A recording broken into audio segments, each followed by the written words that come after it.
around Dodge City and in the territory on west, there's just one way to handle the killers and the spoilers. And that's with a U.S. Marshal and the smell of gun smoke.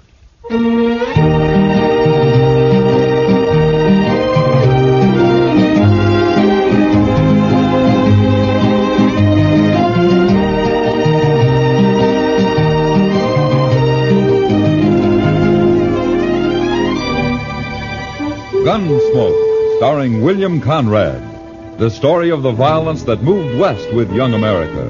The story of a man who moved with it. Matt Dillon, United States Marshal.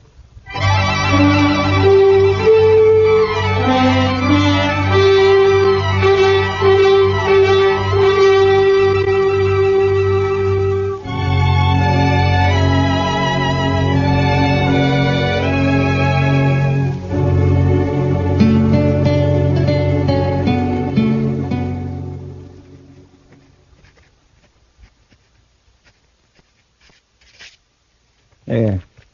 Report's finished, Mr. Dillon. Good. You better go on home now, Chester. It's getting late. Yes, sir.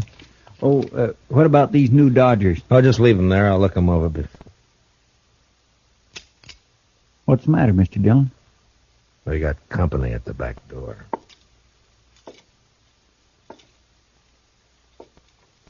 All right, come in, mister. In, I said. Get your paws off of me. What? A girl? Sure, I'm a girl. What do you think I am? Put that long rifle away and I'll tell you. Where'd you get that thing, anyway? Pappy brought it with him from Kentucky, if it's any of your business, which it ain't by a darn sight. Uh-huh. What you doing hanging around in the alley? Get rid of him there, and we'll jaw about it. Uh-huh. I see. Chester. Good night. Hmm? Well, but I'm not going to... Yes, sir.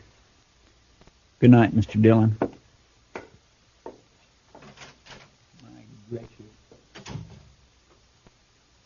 You the marshal here? That's right, miss. My name's Hannah. Hannah Tolman. You arrest folks, don't you? Well, if they've committed a crime, yeah. Uh-huh. Well, then I got somebody for you to arrest. Oh, who? Pappy. Why?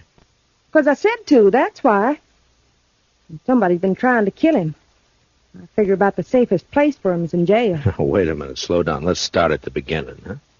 A few days ago, Pappy was bushwhacked up in the hills near our place. Oh? Was he hurt? No. Slug just bounced off in his head a little. Yesterday, the bushwhacker tried again.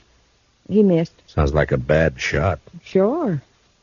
But if he keeps trying, he may get lucky.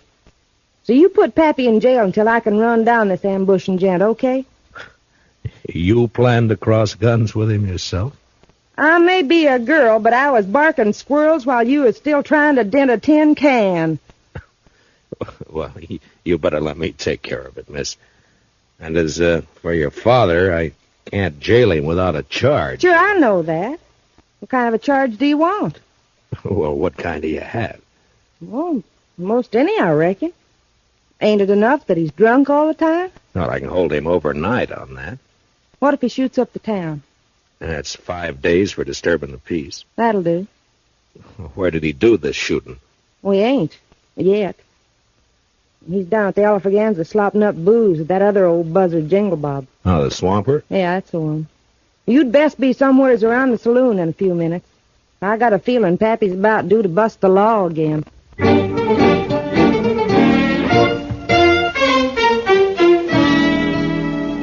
Her story didn't make much sense, but there was something about the mountain girl's gleaming black eyes and the set of her pretty but stubborn face that made me go to the Alfreganza. At the bar, I ordered a glass of rye and watched two bewhiskered old-timers trying to outlie each other over a rapidly emptying bottle. Yes, Jingle Bob. You just wait and see. Ed Tolman's gonna have the biggest darn horse ranch in Kansas come spring. Sure you are, absolutely. And me, why, I reckon I'll just buy up this here saloon. Oh, you're lying. Well, sure I am. Ain't you? What's my money was spending, ain't it? How many times I gotta tell you I'm getting rich? Pappy, are you drunk? If I ain't, I've been wasting a sight of time. Now leave me alone, daughter. Go home where you belong. I'm going. Only come over to tell you, a man bet me $10 you couldn't shoot out that lamp on the first shot. What's that? Oh, give me that rifle. All right, hold on. That's enough of that. Stay back, son. What? Now, go collect your $10, daughter. Yeah, Pappy. But I think the marshal here's a-fixin' to arrest you. Huh? Ain't you, Marshal? Yeah, I guess I am. All right, come along, Jed. What is Come on. What? Get your hands Come off me. What? I never... You jailing a man for having a little fun. Why, you'd never get away with this back in Kentucky. Jed, you're in trouble, aren't you? Who's trying to kill you? No, I reckon that's my business. Now, that's the law's business. I'll take care of myself, Marshal. Uh-huh. Back in the saloon there, you mentioned having money and getting more. So? From what I've heard, you and your daughter run a 2-bit horse ranch up in the hills. That hardly figures to make you rich. So? You thick-headed old... Look, all I'm doing is trying to save your skin if it's in danger. Now, why don't you help me instead of being... Reckon I don't wanna. Well, that's plain enough.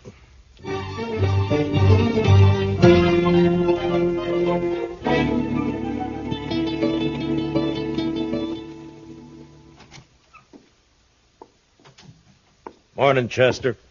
Morning, Mr. Dillon. You better take a look at this new Dodger. Huh? Wanted for robbery and murder, Vic Tolman. So that murderous gun hawk is loose again, huh? Broke out of prison last week. Yeah. If he's kin to Jed Tolman, he'll likely be heading this way. Yeah, likely. I'll give you a hunch, Chester. I think he's here already. You do? You know where he is? No, not exactly. But I expect Hannah Tolman may have an idea. That's where I'm heading.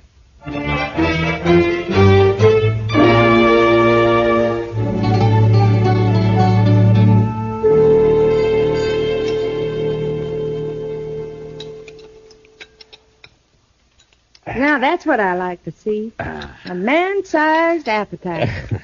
This wonderful corn pone. I'm a good cook. I've been cooking for Pappy ever since Ma died 10 years ago. Huh? You take pretty good care of it. Somebody has to. Pappy's kind of shiftless. Reckon he'd starve if I didn't feed him. Only things he cares about are wild horses and booze. In a pinch, he'd give up horses. You know, you're quite a woman, Hannah.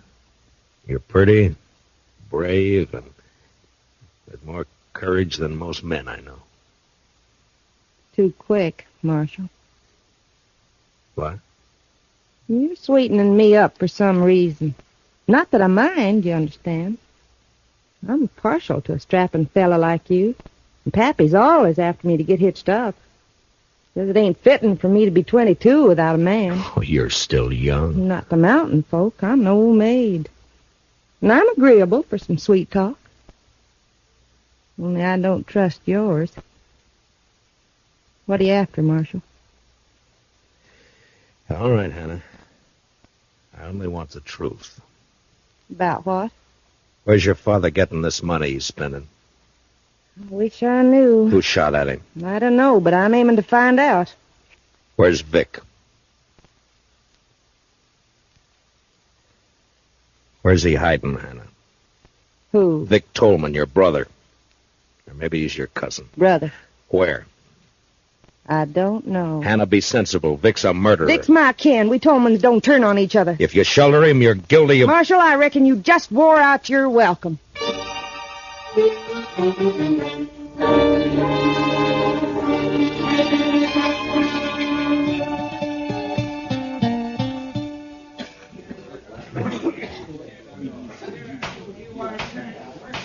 A prisoner will stand up and face me.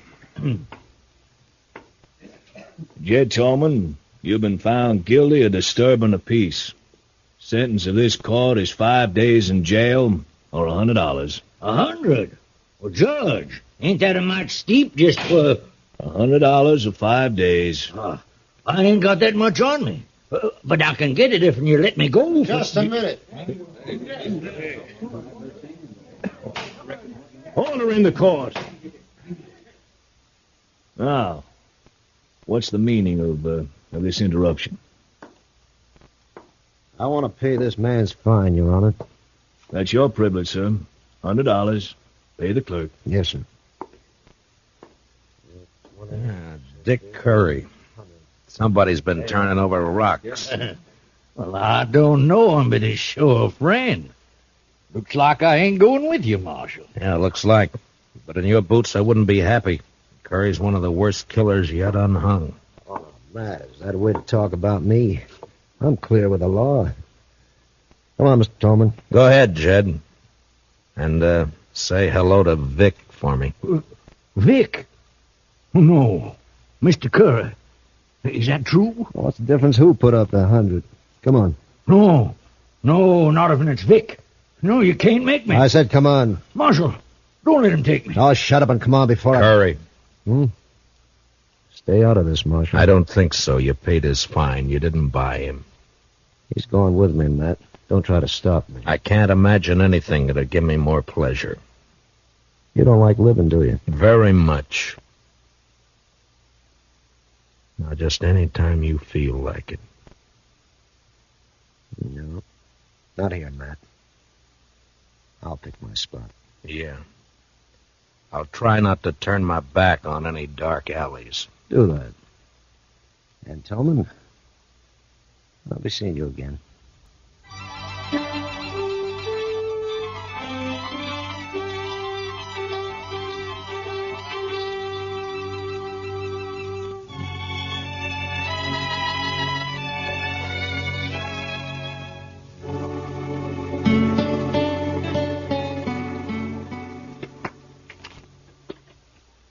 Some stud, Marshal? Why don't we play while we wait? No thanks, Jingle Bob. You needn't wait with us. Jed's my friend, Mr. Dillon. Sure. Maybe I can't help him none, but at least I can share whatever the trouble is. Understand? Mm-hmm. Now, Jed here's a lying old ringtail drunk, but me, well, when a man is down to scrubbing saloon floors just to get the liquor that'll keep his nerves from shaking apart, he's grateful for any friendship that's offered. Don't move. Curry, get his gun. Sure thing. You recognize me, Marshal? Yeah, let's have it. Yeah. Vic Tolman. There are Dodgers out on you. You're a cool one, Dillon. Too bad we're on opposite sides of the fence. Yeah, it's too bad. Real pity. I'm going to enjoy this job. What job? Well, don't you know? Vic's taking his paw away from you. But you won't mind. You'll be dead. Curry, you stick here and take care of these two. Jed and I'll go on ahead. Oh, son, I don't want to go nowhere. Now, Paul, don't rile me. You're going with me. None of you are going anyplace, Vic. Check. What? Reach high, both of you, and let go of that hardware. Now, you better do as he says. Because Chester's a little nervous with that shotgun. There's mine. Looks like the odds are with you, so... You might as well get rid of that spare in your boot, Vic, before you run into any temptations. You got sharp eyes, Marshal. The law gets a lot of backing up tonight. Your mistake, Vic. Sometimes people just don't give Chester enough credit.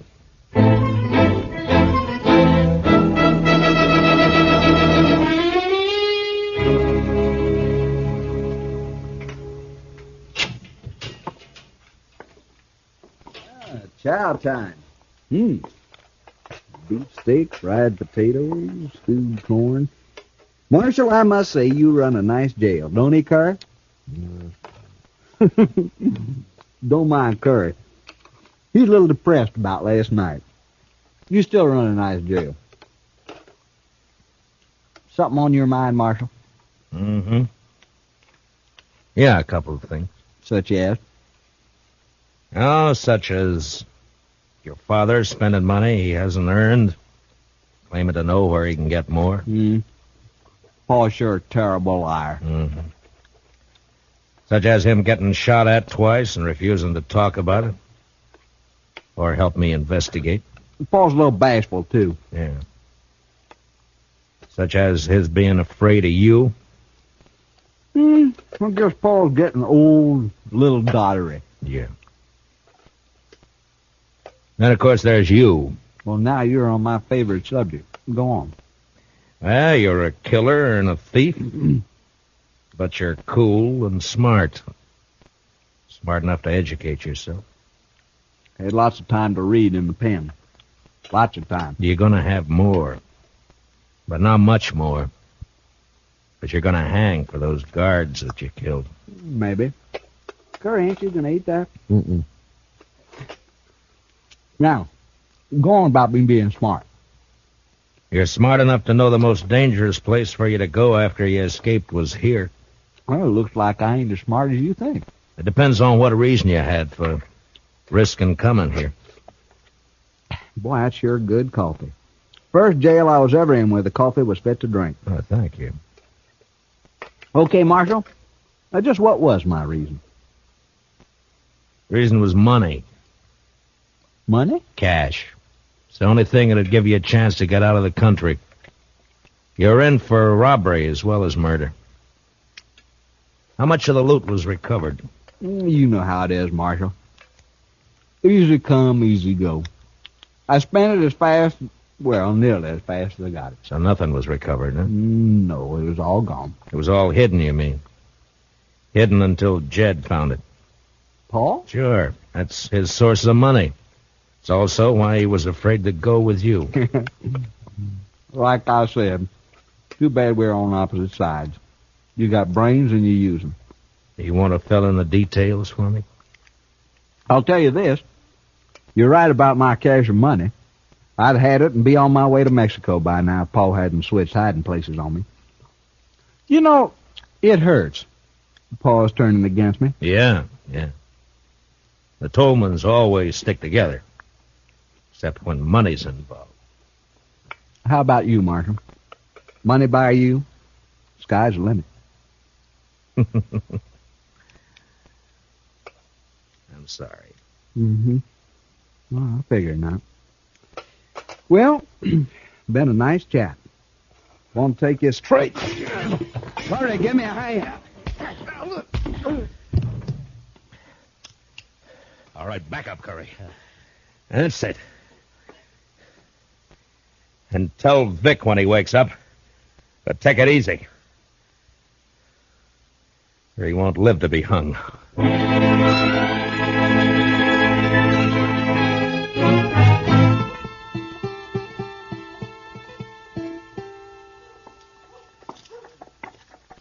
Hey, Jingle Bob, you seen Jed? Sorry, Marshal, I don't know where Jed is. Been looking for him myself. Golly, I'm cold. He must have left town last night.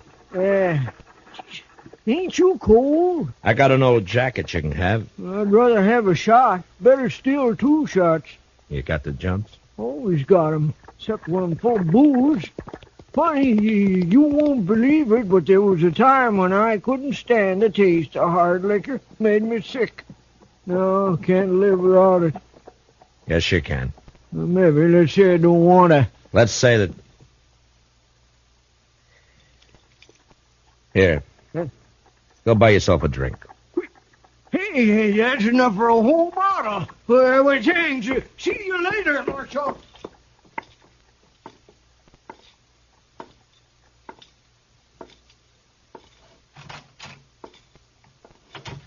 Supper time, Chester. Chester, you all right? The prisoners? Gone. Hannah Tolman slipped him a gun. They made me open up the cell, and Vic slugged me. Well, I know where they'll go. Please, Mr. Dillon, take me along. It was my fault they escaped. All right, Chester. Ask Doc to put a quick patch on that head, and we'll go after them together.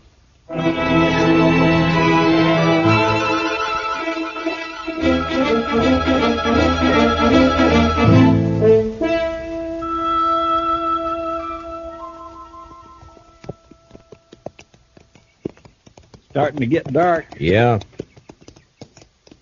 Why'd we leave the road back there? I wanted to reach that rise, Chester. But we circled around to come up the back side. Does that have something to do with you bringing binoculars? Yeah, it does. Vic Tolman will know he'll be followed. I want to see what kind of a surprise he has for us. All right, pull up. You wait here.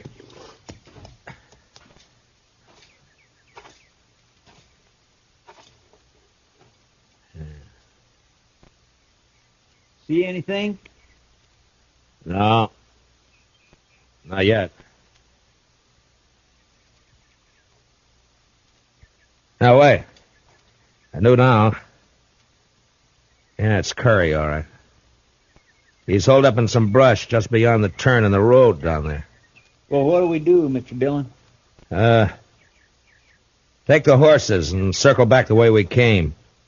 Start up the road, but don't make the turn. I understand. Now, be sure. As long as you don't make the turn, you'll be safe.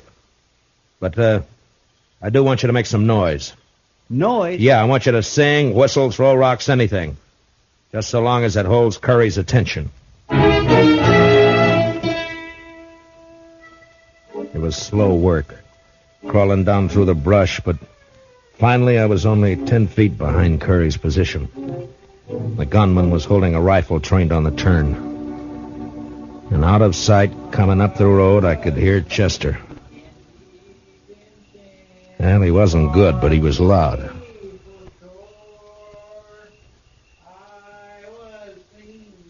Going around that turn, blast you. All right, don't turn around, Curry. You may have a point, but I like Chester, bad singing and all. Now lay the rifle aside and unbuckle your gun belt. Now, careful. Yeah, sure. Only don't shoot. Okay. Chester! Chester! I didn't mean no harm. I was only going to scare him. Yeah. Now, where's Vic? At the Tolman house. Waiting for Jed to show up. Uh-huh. All right, put your hands behind your back. I'm going to tie you up and leave you here. Leave me here? Yeah, we'll pick you up on the way back to town. It was dark when Chester and I were moving through the trees up to the Tolman shack.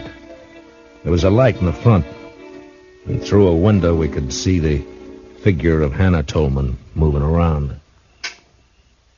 Just a girl. Yeah, Vic's there. He just stand out of sight so Jed won't be scared off. Uh-oh. She's coming out. Heading this way. Yeah, there must be a well out here. She's carrying a bucket. Yeah, behind that tree, quick, and I'll take this one.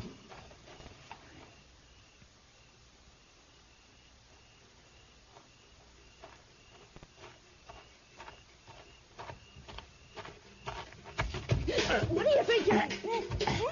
All right, now quiet down. We're not going to hurt you. Stop fighting.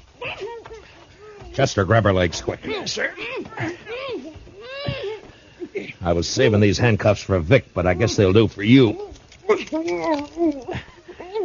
There. Now, do you promise to be quiet, or do we gag you? All right, have it your way. Chester, give me your bandana. Yes, sir. Here. There, that should do it. All right, stay with her, Chester. I'm going for Vic. I was halfway to the shack when inside Vic Tolman became suspicious. Suddenly the lights went out, and the door opened, and a shadowy figure slipped out to stand, listening. Anna? Anna, answer me. Drop him, Vic. Who is that? I can't see. Matt Dillon. Throw down those guns. You're under arrest. Not this time.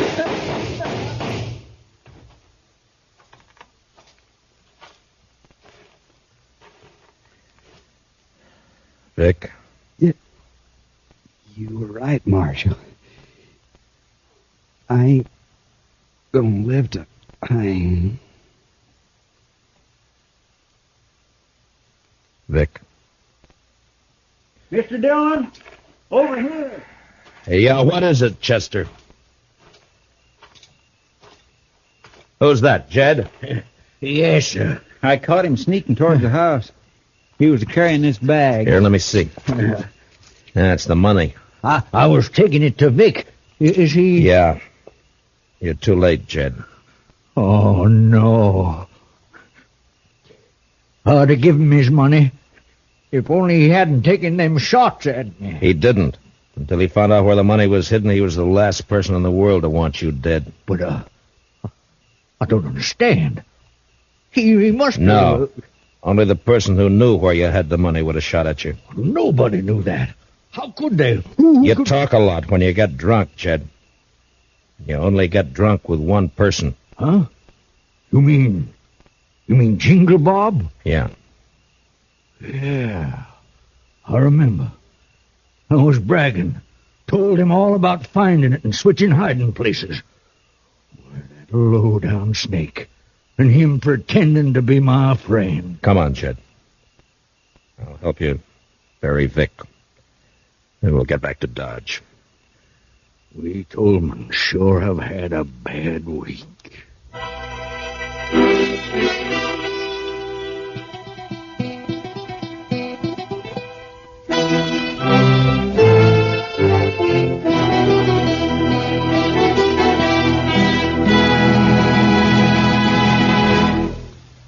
Gunsmoke, under the direction of Norman Macdonald, stars William Conrad as Matt Dillon, U.S. Marshal. Tonight's story was specially written for Gunsmoke by Herb Purdom, with music composed and conducted by Rex Corey. Featured in tonight's cast were Virginia Gregg, Joseph Kearns, and Junius Matthews, with Harry Bartell, Lou Krugman, and Peter Leeds. Parley Bear is Chester.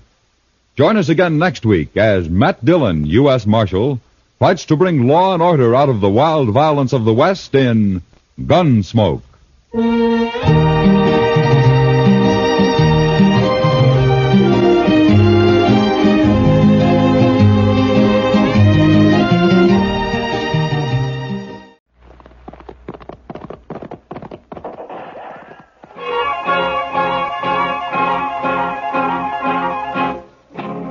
Around Dodge City and in the territory on west, there's just one way to handle the killers and the spoilers, and that's with the U.S. Marshal and the smell of gun smoke.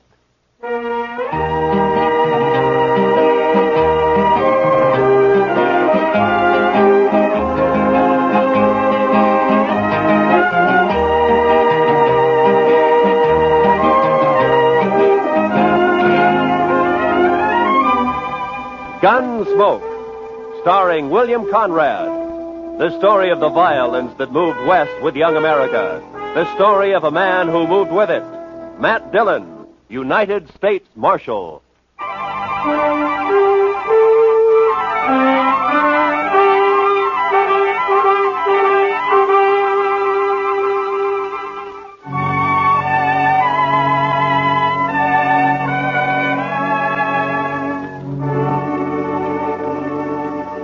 They told us a man we'd been looking for, a murderer, was in a cow camp on the North Fork of the Canadian River, about 100 miles south of Dodge. So Chester and I rode down to take a look. We found a fella there with a right name but the wrong face. So we started back. First night we camped in a dry, buffalo-rutted depression. The next morning I woke shortly after daybreak to find Chester already cooking breakfast. Morning, Mr. Dillon. Meat'll be done soon. Is the coffee made, Chester? That's what I need. It's boiling. I didn't make much, though. I thought I'd better save our water. You know, Chester, I'll bet right now the doc's back there in St. Louis, holed up in some fancy hotel and still asleep. That's quite a thought, sir. Yeah. Him right in the middle of St. Louis and us way out here on the prairie. I'll bet he's even got sheets on his bed. I wouldn't be surprised, Mr. Dillon. Doc said this was one vacation he was going to splurge on. He's riding a Santa Fe both ways. Huh? Well, meat's done. I cleaned off this rock here to cut it on. Oh, good.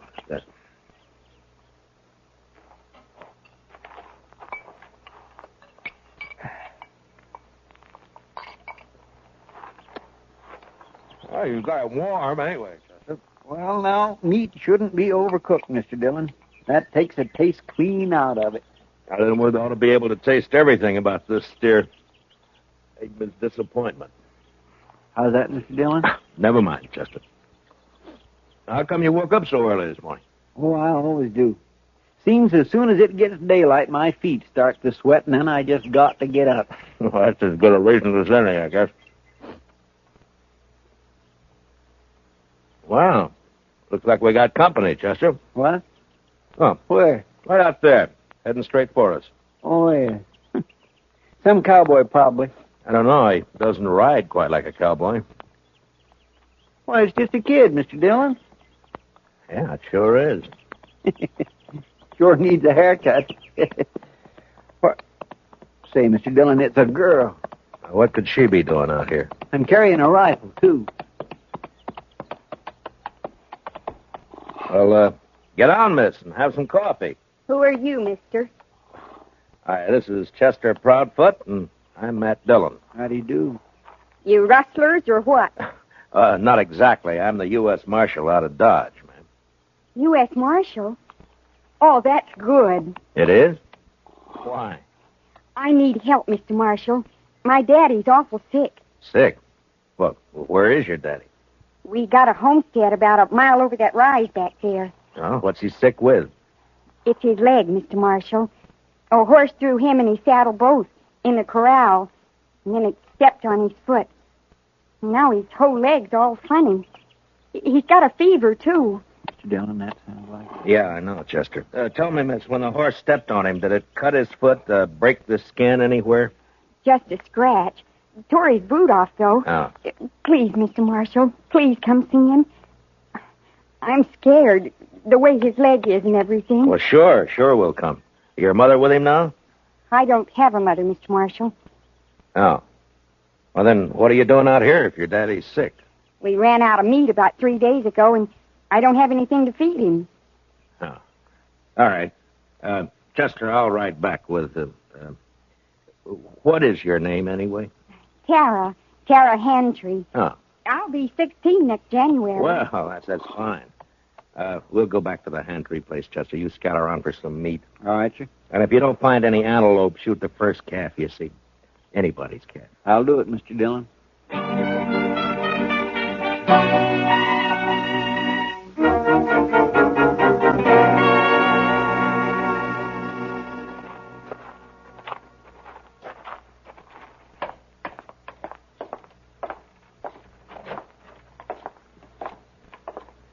He's in the sleeping room, Mr. Marshal. No.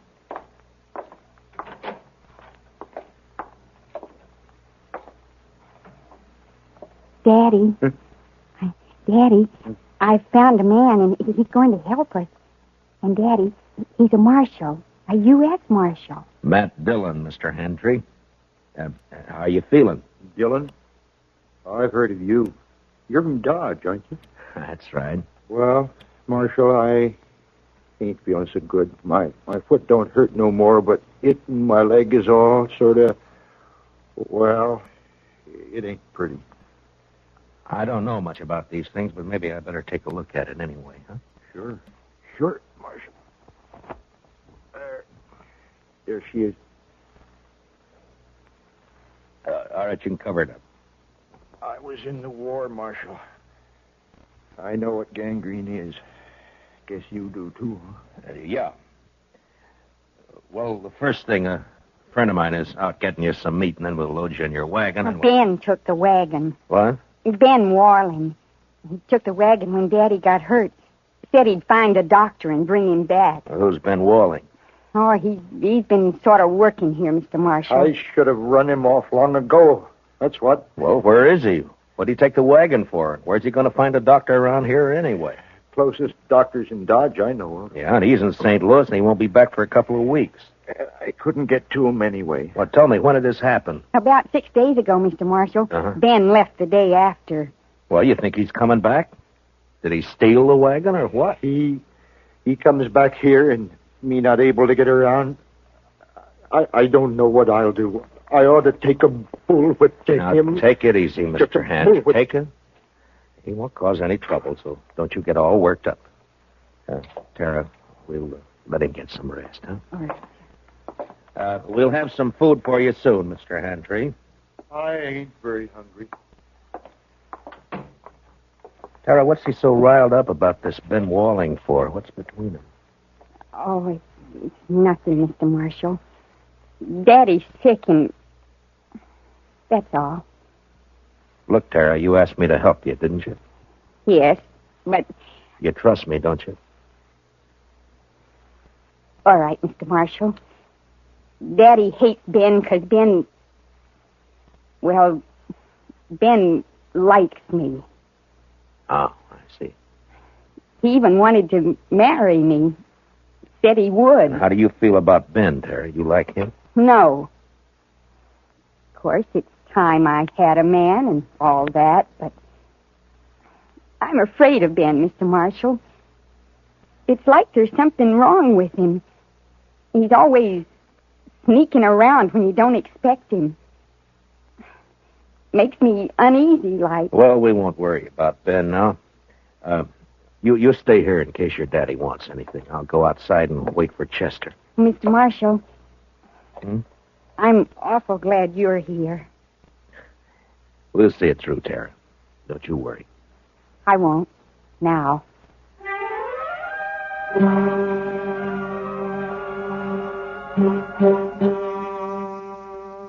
I went outside and walked over to the small corral that stood nearby. There I rolled a smoke and looked out across the flat distances of the prairie.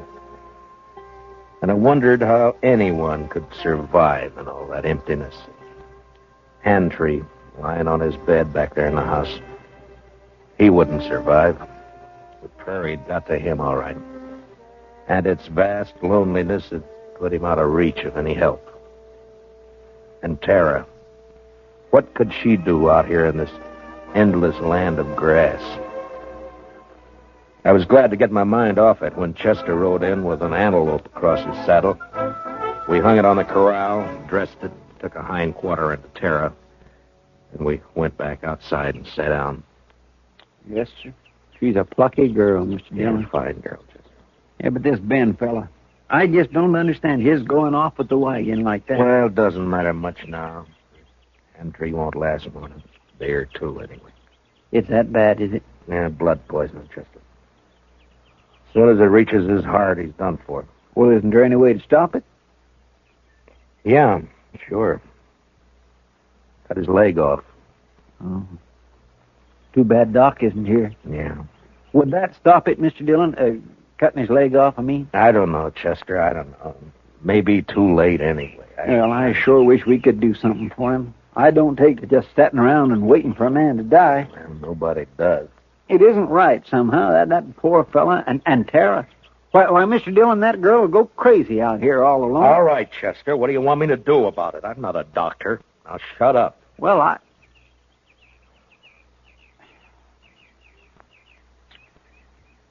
Mr. Dillon, you could do it. I know you could. Do what? Be a doctor.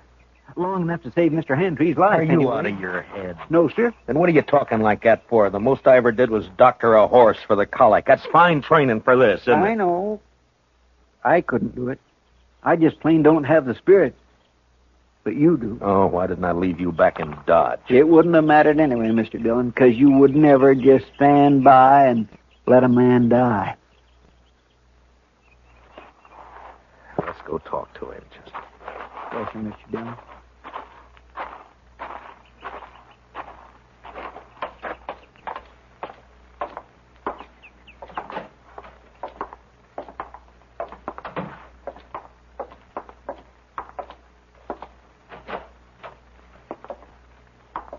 Daddy's fever's worse, Mr. Marshal. I'm going to get some more water. How do you feel, Mr. Hantry? I don't feel much, Marshal. Outside of burning up. I've been trying to tell Tara I just can't last long with blood poisoning. She's just got to figure on it. Well, that's what I came to talk to you about. I guess you know the only thing that'll give you a chance. I know. I've been thinking about it. But I couldn't ask any man to do that. You didn't ask me.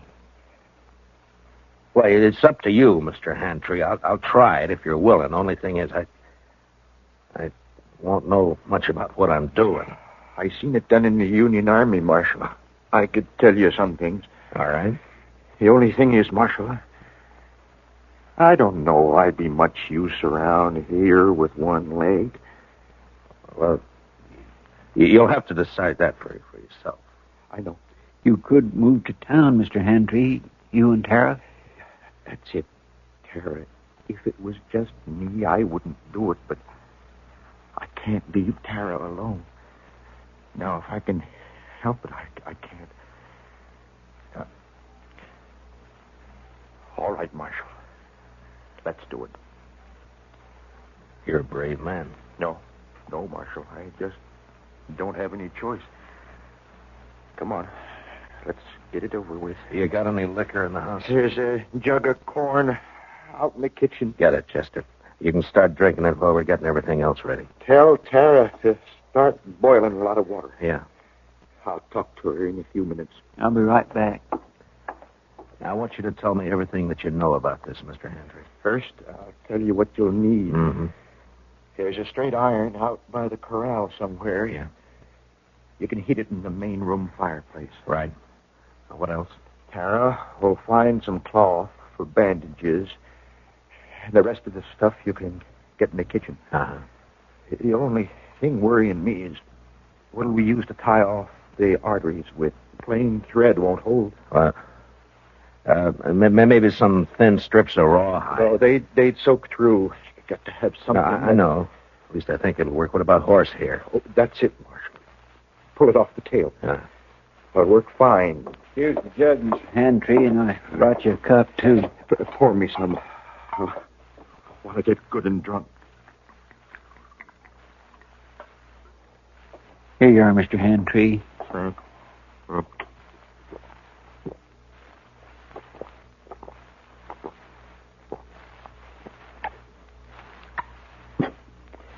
You know, I ain't been drunk in the daytime since we got the news about President Lincoln in the spring of 65.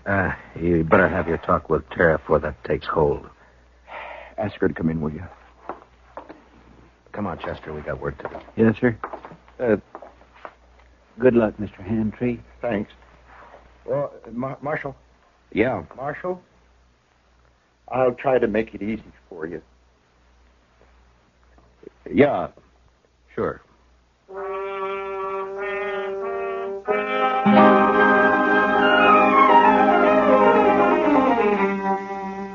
Shortly after noon, I operated. Whether it was the corn whiskey or his own hard courage, I don't know, but Hantry never whimpered. Chester stood outside the door and brought me whatever I needed. Tara waited in the kitchen, boiling more water and making her own thoughts. Maybe it was harder on her than any of us.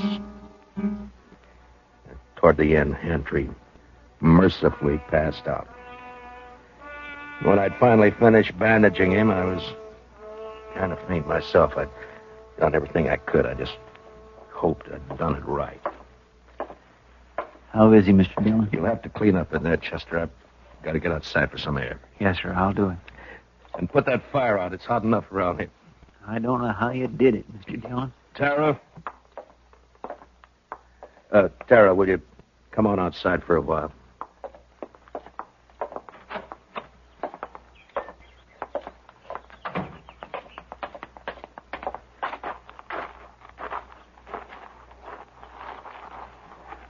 Is Daddy all right? Is he all right, Mr. Marshal? It's all over, Tara. We'll just have to wait and see now.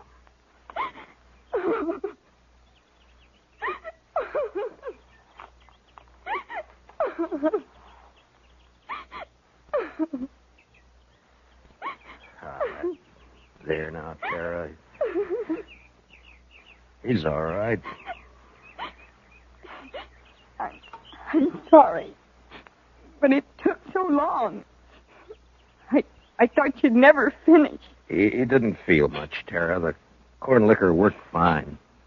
fine. Will he get well now?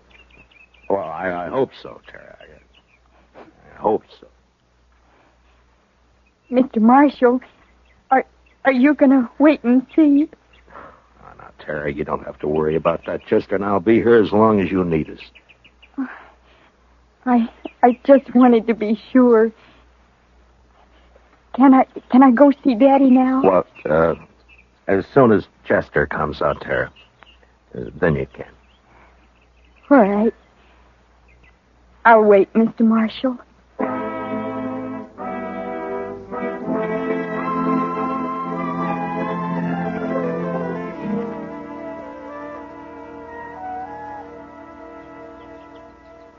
It beats me, Mr. Dillon, how he can just lay there so quiet and peaceful. It's only been 4 or 5 hours, Chester. The liquor hasn't worn off yet. He drank nearly the whole jug. No, he needed it. Say, Mr. Dillon, look yonder. Huh? Somebody coming with a wagon. Oh, yeah. It's probably that Ben Walling they were talking about. I'll bet that's who it is, all right.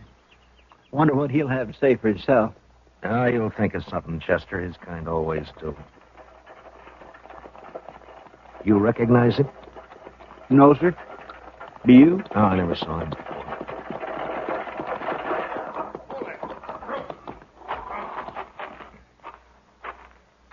Hello?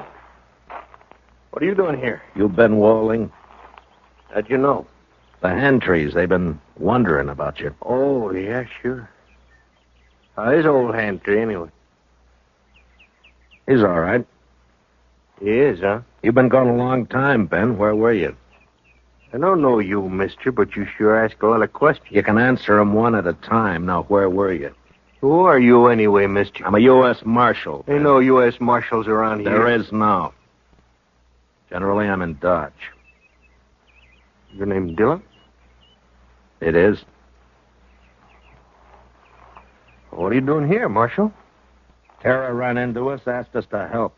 Seems the only able-bodied man around here took off in a wagon. I went to fetch a doctor. Is anything wrong in that? Not at all. Where is he? Well, first night the horses ran away, and I've been chasing them ever since. I didn't catch him till this morning. And then I've been gone so long, I thought I'd better get back to you right away. I was worried about Tara and old Handtree, of course. I see. Well, you better get your horses unhitched, Ben. You can see Tara later. She's in with her father now. Gonna be all right, huh? I was kind of worried about that foot. Looked to me like it might have poison in it. It did. What do you mean it did? I took his leg off about noon today. You what? Mr. Dillon did it all by himself, just like a regular doctor. Oh, but how'd you know what to do? You might have killed him. Somebody had to do it, Ben. It's a sure thing Tara couldn't. You're blaming me, ain't you? Well, I did everything I could. It isn't my fault those blasted horses run off. Handtray's pretty sick, Ben. I wouldn't bother him for a day or two if I were you. Oh, I won't bother you. Oh, now look, Marshal. You can leave now. I'll handle everything here. We'll leave. As soon as Handtree's able to take care of himself again. All right, stay as long as you like. I don't care. Mr. Dillon? Yeah. I think that Ben is a no-good liar. You're right on both counts, Chester. I'll tell you something else. You see that saddle over there? Well, that belongs to Mr. Handtree. Yeah, I know. I looked at it this noon. Somebody cut the cinch strap on it. Cut the cinch strap? Mm-hmm. No wonder that bronc bucked him in the saddle off bull. Well, do you think Tara did it? Oh, my goodness gracious. No, Mr. Dillon. Tara'd never do a thing like that to her own. It was Ben, wasn't it? That'd be my guess. He figured the old man would get hurt, maybe killed. Why, sir? So he'd have a free hand with Tara. Why, is that low down?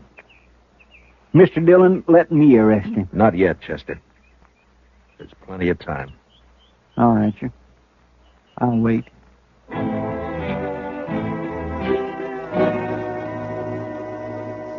There wasn't as much time as I figured. Handtree had a bad night, and by morning he was so weak he couldn't lift his head. I tried to take his pulse, but I could hardly find it. Maybe I'd operated too late. Maybe the poison had already moved up into his body. I didn't know. I had no way of knowing. So there was nothing to do now but wait. Want some more coffee, Mr. Dillon? Yeah, thank you, Chester. We'll fill it up, huh?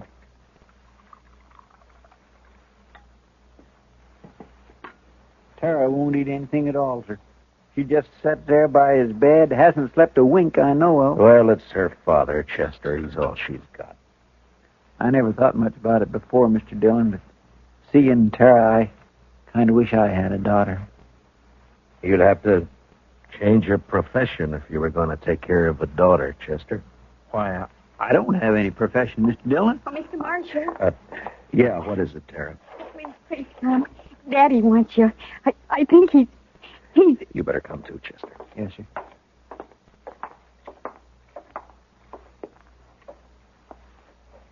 It's Matt Dillon, Mr. Handtree. Can you hear me? Marshal, I can't hold out no more. Now, don't say that. Keep fighting, man. You'll pull through. No, Marshal. I'm going to die. Oh, Daddy. Daddy. Tara. It's about Tara, Marshal. Don't leave her here. Ben Walling, he's no good. He'll try to keep her. Now, don't you worry about Ben Walling, Mr. Handtree. I promise you he won't get anywhere near Tara. Now or ever. Thanks, Marshal. He's a bad one. Tara can't stay here alone. She can't work this place. It's a bad way to die. Not no. Now, I want you to listen to me. Listen to me now. Yeah? I promise you something else, too. I'll take care of Tara. I'll see she's all right. I'll see she's cared for. Now, I promise that. I thank you, Marshal. I sure. Where's Tara? Daddy. I'm right here. Daddy. Tara. Come on, Chester. Daddy. Daddy.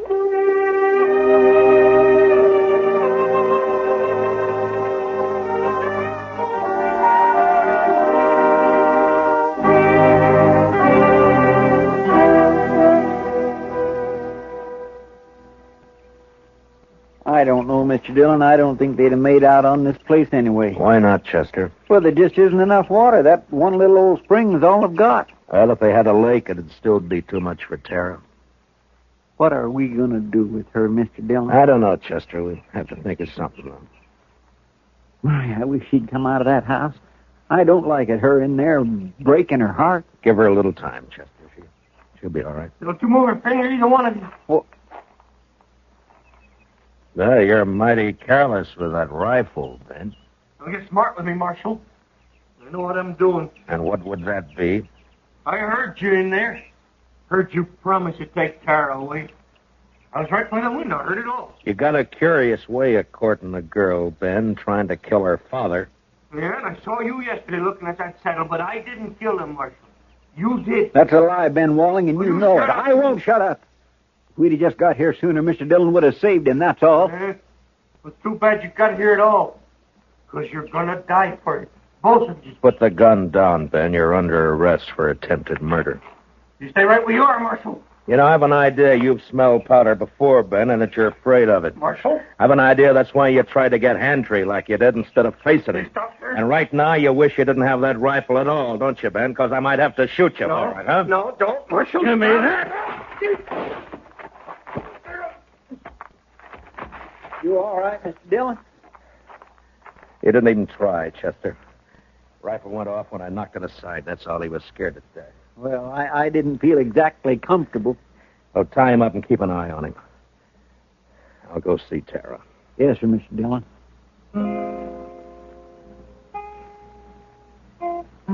Late that evening, we buried Handtree out on the prairie, out in back of the little homestead. They would die now, too, and fall apart without him. The next morning, we loaded everything we could get into the wagon. With Tara beside me, we started out for Dodge. Ben Wallen never said a word. Chester led his horse, and they rode along ahead of us. I had plenty of time to tell Tara all about Dodge and how there were some good people there and how we'd find her a home and family. She sat there, tight-lipped. She didn't say much. But She never once looked back.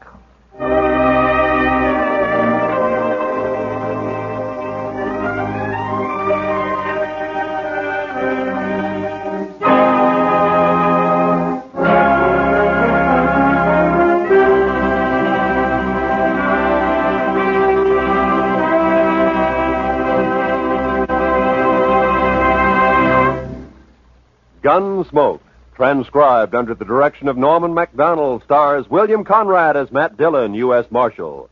Tonight's story was specially written for Gunsmoke by John Meston, with music composed and conducted by Rex Corey. Featured in the cast were John Daner, Sammy Hill, and Larry Dobkin. Parley Bear is Chester. Join us again next week as Matt Dillon, U.S. Marshal, fights to bring law and order out of the wild violence of the West in Gunsmoke.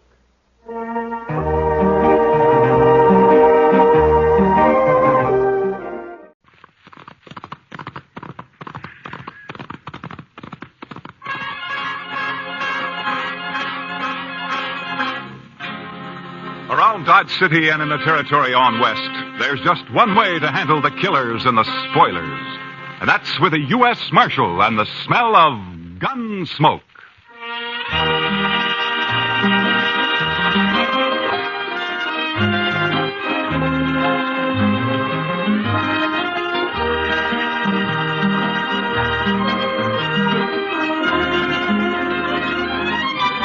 Gunsmoke, starring William Conrad. The story of the violence that moved west with young America. The story of a man who moved with it. Matt Dillon, United States Marshal.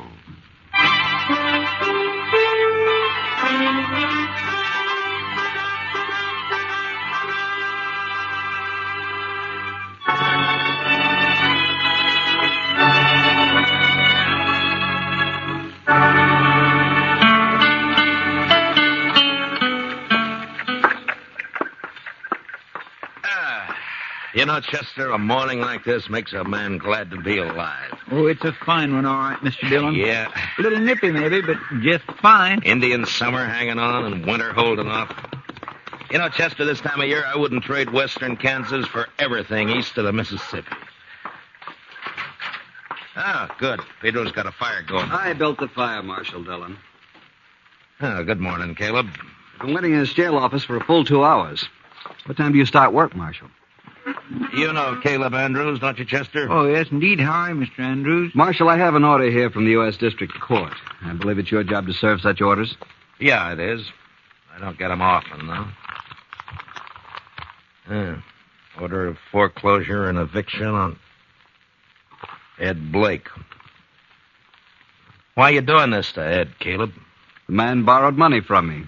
Gave me a mortgage on his farm and household effects. He can't pay it. Why do you think I'm doing it? It only came due 3 days ago. You sure didn't waste any time. I'm not interested in your opinions, Marshal Dillon. Yeah, amount of the mortgage. $420. What do you need with $420? You own half of Ford County now. Marshal, it's not your place. You know as well as I do why Ed Blake can't pay this off. His horse rolled on him last spring and broke his leg. And his wife and kid nearly broke their backs trying to get a crop out. I didn't come here to listen if to you your... let this ride on through the winter, you'll get your money out of it. If you go ahead and foreclose now, you'll wipe him out. Marshal, I already have foreclosed. You'd break a man for $420 you don't even need, huh? As I said, your opinions don't interest me. All I expect from you is to serve these papers. All right, I'll serve them. You'll notice they're to be served today. I said I'd serve them. Now get out. What? This office belongs to the United States government, and as far as I know, that's one thing you got no mortgage on, so get out. You may find I have some influence in Washington, Marshal Dillon. Then see if you can get me a decent salary for this rotten job of mine. It sure was a fine morning, Mr. Dillon. Yeah, it was. All right, Chester, let's saddle up.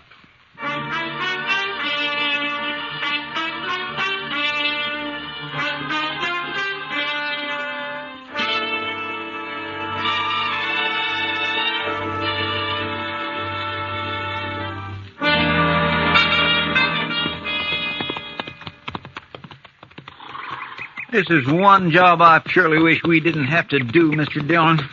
Yeah, My, this sure is a nice farm. Ed and Martha have put in a lot of work here the last 4 years. We don't have any choice, Chester. Yes, sir, I know. It's a downright shame, though. Hey, Marshal! Oh, but... Wow. Hi, Jimmy. Look here what I got, Marshal. Well, looks to me like a mighty dead coyote. Sure, that's what it is. He's been killing my chickens, so last night I hid out behind the barn. Yeah? I got him with one shot, Mr. Dillon, and there wasn't even a full moon. Well, that's fine, Jimmy. Matt Dillon, how are you? Oh, good morning, Martha. And Chester, too. Miss Blake? Well, I'm glad to see you. Get down, come on in. Oh, thank you. Jimmy, now that you showed that thing to Mr. Dillon, take it away somewhere. All right, Mom. He sure is a big one, ain't he, Mr. Dillon? Yeah, about the biggest I ever saw, Jimmy. He's real proud of those chickens of his. He's done fine with them. Well, here I am, though, keeping you standing out here in the yard. Come on, let's go inside. Well, we really can't stay, Martha. Oh, nonsense. You don't get out here once in a coon's age. Yeah, I know, but you And see... you're just in time. Your favorite dish, Matt. I was about to take it out of the oven when you rode up. Cornbread. Buttermilk cornbread, huh? That's right. Ed's not here, but you will say, won't you? Well, Martha, I'd like to, but, well, we just can't, that's all. The thing is that, you say Ed's away? Yes, he's in town. Matt, you're not yourself. What is it? Well, I suppose I ought to talk to Ed about this, but maybe it'll be better if he hears it from you. Here's what? Martha, I got a court order here. It has to do with that mortgage of Caleb Andrews. It's an order of foreclosure and eviction and sale. No. Oh, no. Here it is. We were so sure he'd extend it. He knows what happened and why we couldn't pay it. We were sure he'd extend it. Well, he won't. I talked to him. Matt, how long before we have to get out? 5 days. So soon. You were right, Matt. It is better that Ed hears it from me. Coming on top of everything else, it'll... Well, I can't let it break him. I just can't let it break him. Martha, if there's anything I can do, you let me know, huh? Matt, I don't blame you for this. I understand. Well, come on in now and have some cornbread with us. Well, I couldn't. I'm sorry. Thank you anyway, Martha. But I just couldn't.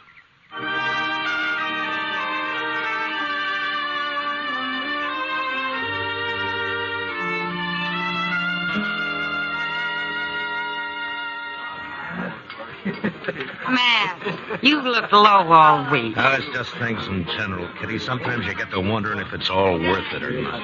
The Blakes, huh? Chester was telling me. Chester talks too much. It's not your fault, Matt. Somebody had to serve the order. Somebody has to be hangman, too. Life's never all good, Matt.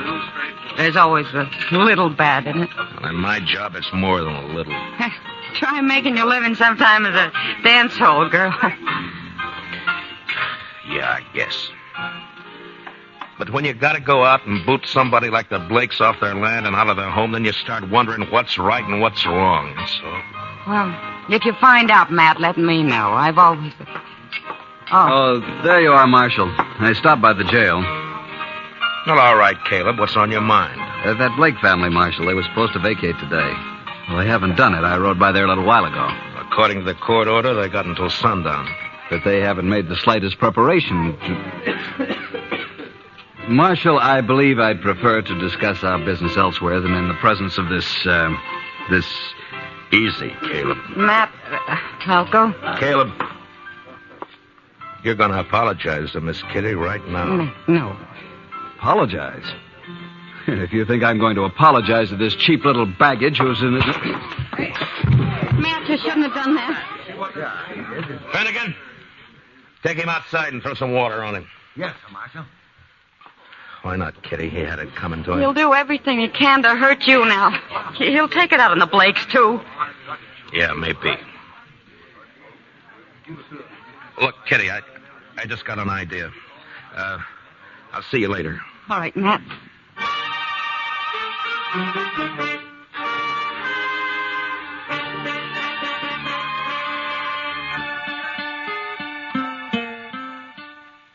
Matt, the mere fact a man runs a bank doesn't always mean he's got a free hand in everything he does. A bank has stockholders, a board of directors. I've got to listen to them. I think they'd approve the loan, Clem. Another thing, Caleb Andrews is the biggest account I've got. If I crossed him by taking this loan you suggest, Matt, he'd break me. I see. All right, Clem. Forget it. Matt, I realize I'm under obligation to you. You saved my life that time the James brothers held me up. Saved the bank, too, in fact. But that was part of my job, Clem. There's no obligation. I was just asking you as a friend to help out another friend. Oh, Matt, I'd like to do it, but I just can't. Don't you see? Yeah, sure, Clem. I see. Just forget it. Gotta think of my wife and the two girls. Yeah, of course you have. It's not that I don't want to help. I understand, Clem. I really do. Forget it.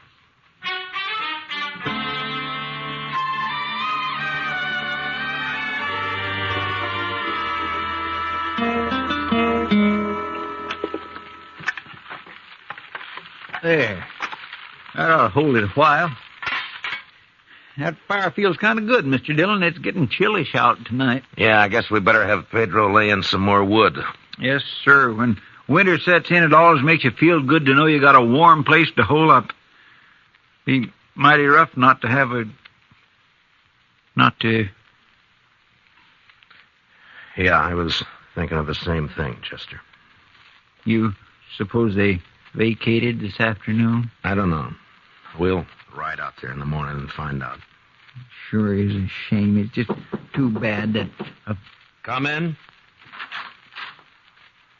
Can we bother you, Matt? Ed! Oh, come in, Martha. Well, hiya, Jimmy. Come on up to the stove, folks. Come on. Matt, the fact is that we kind of like to impose on you for tonight. We haven't got any place to go, no money. Wondered if we could sleep in the jail tonight. Oh, sure, Ed. Chester, would you get a fire going back there? All right, Mr. Dillon. And dig up some blankets out of the storeroom, huh? Yes, sir. Hey, want to come help me, Jimmy? Jimmy? No, you go along with Chester now, boy. Go on. All right. He doesn't understand all this, Matt.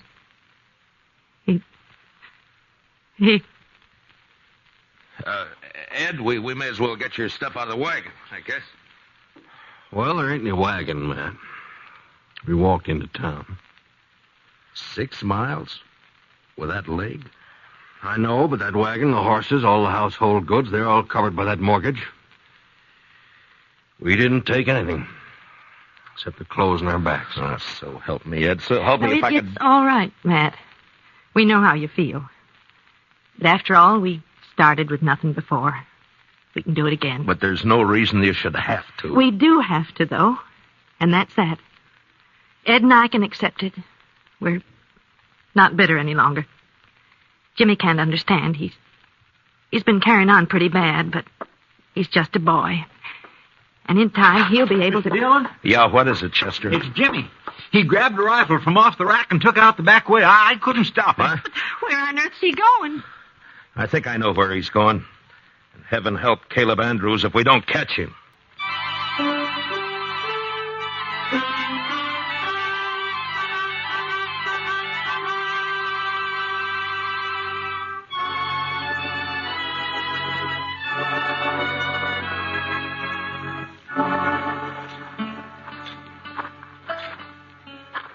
That's Mr. Andrews' house there on the corner. Looks dark, Mr. Dillon. Yeah, he may not be home. I sure hope he isn't. No sign of the boy around. Reckon he broke in the house, Mr. Dillon? Maybe. Anyhow, it's 10 to 1. This is where he headed for. His mother said he was real upset about it, and it's just like a kid. Chester? There's somebody back of that tree up there on the left. Yeah. Think it's him? I don't know. Just keep on walking. Yeah, it's him, all right. I can see the moonlight on the rifle barrel. Will we try to rush him, Mr. Dillon? Not unless you're thinking of suicide. I'm going to talk to him, Chester. Jimmy? It's me, Matt Dillon. Go away, Mr. Dillon. Better go away now. Don't bother me. I can't do that, Jimmy. You're a friend of mine, and I figure you're waiting here to do something that you'd be sorry for, and I can't let you do that. Nothing you can do about it, Mr. Dillon.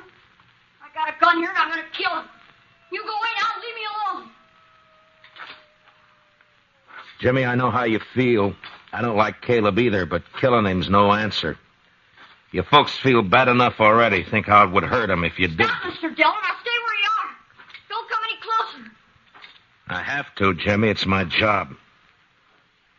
So if you're going through with this, I guess you'll have to kill me first. No, Mr. Dillon. Now stay back. I'm sorry, Jimmy. I don't have a choice. But you do. No. I couldn't shoot you, Mr. Dillon. You know that. Sure. I knew you couldn't.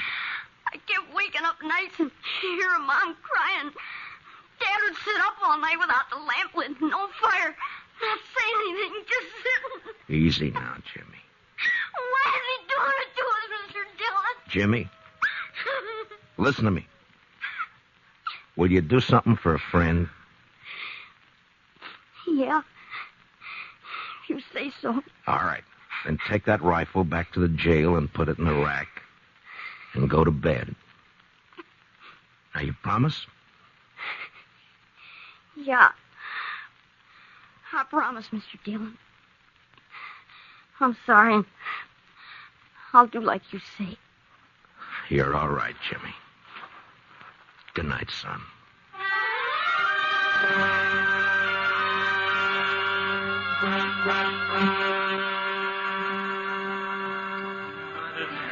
I could have told you Clem Bates wouldn't do anything, Matt. He wouldn't dare. He'd be scared Caleb would take his money out of the bank. Yeah, that's about what he said. I don't know, Kitty. I've done everything I could possibly think Oh, the of. worst of it is everybody in town's just as scared of Caleb as Clem is. I doubt if they'll even have the nerve to bid against him at the sale. Yeah, I know. He'll probably get the place at not much more than the amount of the mortgage. $420. Matt, I've seen more than that change hands across a poker table here in one deal. You think that's all it takes? I beg your pardon, Miss Kitty. Oh, of course, Jack. I'm not usually one to eavesdrop on people, but I have been listening to you, too. Jack, have you met Marshal Dillon? No, I haven't had the pleasure. The reason I butted in, Miss Kitty, I heard you talking about these people losing their home. I don't know this fellow Blake. He's never done any business over my table and probably never will. No, I don't think he's ever been in here. And I don't know if this will make sense. But the thing is, I left home when I was 10 years old, and I've been drifting ever since. When I see somebody like this Blake that sticks it out and works and fights and gets a raw deal. Or what I'm getting at. Here's $50 if that'll help him any. Oh, Jack. Well, this is awful decent of you, Jack.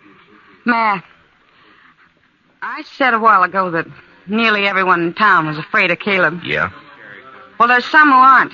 Like Jack here and me and the rest of the dealers and the gamblers and the girls and the bartenders. That's right, Miss Kitty. Because we're drifters. We got nothing to lose. Matt, I'll raise $420 right here in the Texas Trail. By heaven, Kitty, I think you could. Well, I can't do as well as Jack, but... here's 20 from me.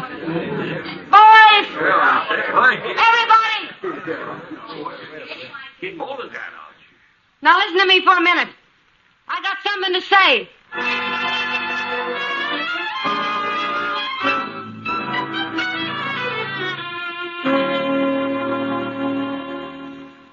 He's sure taking his time getting here, Chester. Well, I told him what you said, Mr. Dillon. Well, that ought to bring him on the run, if anything will. Anytime Caleb figures he's about to lose $1 or $2, it's hitting him where it hurts. The Blakes turned in for the night? Yeah, I guess so. It's been quiet back there for the last few. Marshal, what's this all about? Well, shut the door, Caleb. We're trying to keep it warm in here. Would you mind telling me why I've been called over here at this time of night? Yeah, sure. Here's $420. The Blakes want to pay off the mortgage. They do they? The court costs up to now will probably run about $10. I'll pay that myself. That's mighty generous of you. Well, good night, Marshal. Is it a deal, then? I am not the least bit interested in having that mortgage paid off, Marshal Dillon. The Blake farm is worth about $2,000 now, and in 5 years it'll be worth 3 times that much. Land's going up in Ford County. That's why I'm grabbing every piece I can get. So I don't want the money. I want the farm. And when it's put up for sale, I'll get it at my own price. The foreclosure still goes. I see. Good night, gentlemen. Well, I guess that's that, Mr. Dillon. I don't know why I even thought he'd take the money.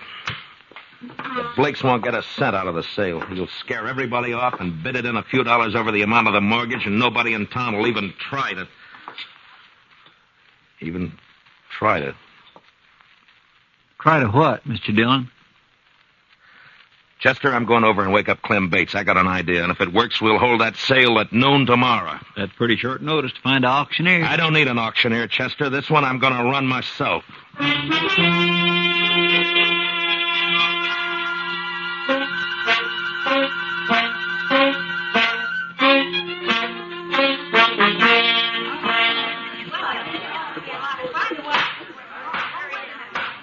Everybody? All right. Now, all of you know what we're here for. This is a foreclosure sale of the property and household effects of Edward and Martha Blake, ordered by the court at the request of that fine-spirited, good-hearted public benefactor and friend and neighbor of us all, Caleb Andrews. Marshal Dillon, I refuse to tolerate this. Caleb, I think we better get one thing straight right now. The law tells me I got to conduct this sale, but the law doesn't tell me what I got to say while I'm conducting it. Get on with it. Get on with the sale. All right. Now, the first item I'm offering is a breadboard. Ms. Blake tells me she's used this for nearly 10 years. That's a lot of loaves of bread, a lot of years. As you can see, it's pretty badly battered up. I doubt if it'd be worth much to anybody unless they were used to it. Suppose we started at 50 cents. Is there anybody here low enough to bid 50 cents for Mrs. Blake's breadboard? How about you, Caleb? I'm not interested in the item. Get on with the sale. Anybody else? No? All right, then. The second item. It's a crib. Now, you'll notice it's handmade. Rough construction. Never been painted. And it's been well used. Ed built it himself 12 years ago, just before Jimmy was born. There are teeth marks all over the slats here, but that doesn't really hurt anything. Marshal Dillon, may I suggest you lump the household effects together and offer them as one bulk item? I'm sorry, Caleb. I'd rather offer them one at a time. Unless, of course, you'd care to waive all claim to the household effects and withdraw them from the order of foreclosure. I waive the claim. The household goods are withdrawn. Now get on to the house and land. So ordered. Now, the item offered is 160 acres of tillable land, a 4-room house, and a barn. I won't read through the description. You all know the property. It's a good farm. The amount of the mortgage is $420, held by Caleb Andrews. All right, the bidding's open. What am I offered? $450. I have $450 from Caleb Andrews. Do I hear another bid? Oh, the farm's worth $2,000. You're going to let him have it for $450? How about another bidder? Mr. Dillon? Yeah, what is it, Chester? Well, I've been thinking some lately of getting me a little place like this and settling down. I'll bid $1,000. I have $1,000. Do I hear another bid? It's a trick. He doesn't want this place. $1,000. Going once. $1,200. Caleb Andrews bids $1,200. What do you say, Chester? Well, sir, I think I kind of like this farm. 1,500. This is ridiculous. The bid is $1,500. Going once. Going twice. 1,600. $1,600 from Mr. Andrews. Chester? $8,420. He never had that much money in his whole life. Do I hear another bid? Oh, what do you say, Caleb? Do you think I'm a fool? Going once, going twice. Sold. The Chester Proudfoot for $8,420. The buyer will come forward and complete the sale. Don't you worry none about me, Mr. Andrews. I got it right here. There's $8,000 in $500 bills, and here is the $420. Where did you ever get that much in cash? Well, I save my pay, Mr. Andrews. Then, of course, I drink just mostly beer. It adds up after a while. Caleb, I guess $420 of this is yours. And that takes care of the mortgage. Well, Ed, looks like you made a pretty fair profit on the place. Yeah, a lot better than I expected. Here's your money. Thank you, Matt. But I tell you, I'd still rather have the farm than the money. Well, now, I've been sort of thinking it over, Mr. Blake. Maybe I kind of lost my head. But when you come right down to it, I don't know what I'd ever do with a farm, so if you'd like to buy it, I'll take a $420 loss and sell it back to you for $8,000 cash. Done. Here's your money. This is unheard of. They can't do it, Marshal. Well, as far as I know, there's no law against a man selling his own property. Now, the way I see it, Mr. Andrews, is right this minute you're a trespasser on my property. Come on, let's go. Go ahead, Gracie. Who do you think you're laughing at? Chester, you better get that $8,000 back to the bank. Clem Bates is probably worrying himself into a breakdown for fear somebody will find out that he let us have it. All right, Mr. Dillon, I'll see you in town later. Yeah. Oh, Matt, I don't know how we can ever thank you for what you've done. Not me, Martha. Thank the bunch that work at the Texas Trail. You know, they're bums and drifters, most of them. But when Kitty told them the story, they really came through. We'll pay it back, Matt, every cent of it. And, well, that girl, Kitty, I guess I've said some hard things about her in the past, but... Matt, will you ask her to come out to dinner some afternoon? What? I'd like to thank her myself. Sure, Martha. I'll ask her. And I think she'll appreciate that more than you'll ever know.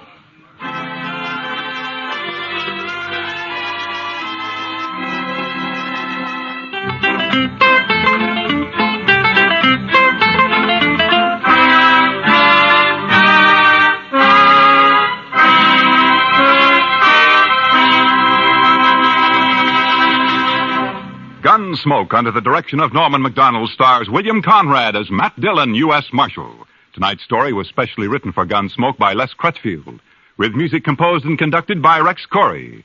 Featured in the cast were Harry Bartell, Paula Winslow, and Richard Beals, with Joe Duvall, Lawrence Dobkin, and Jim Nusser. Parley Bear is Chester, and Georgia Ellis is Kitty. Gunsmoke is heard by our troops overseas through the facilities of the Armed Forces Radio Service. Join us again next week as Matt Dillon, U.S. Marshal, fights to bring law and order out of the wild violence of the West in Gunsmoke.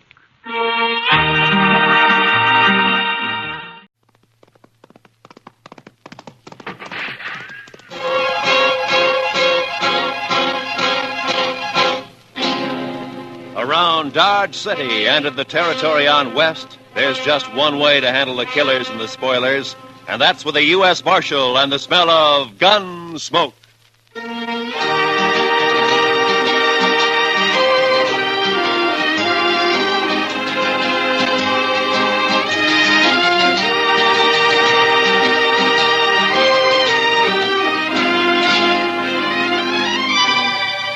Gunsmoke, starring William Conrad.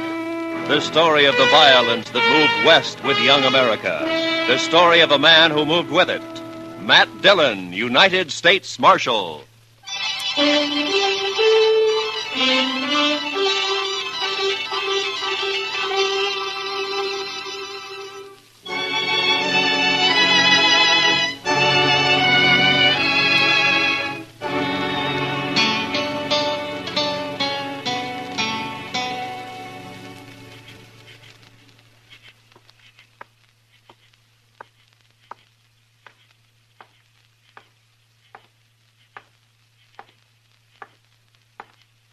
Hey.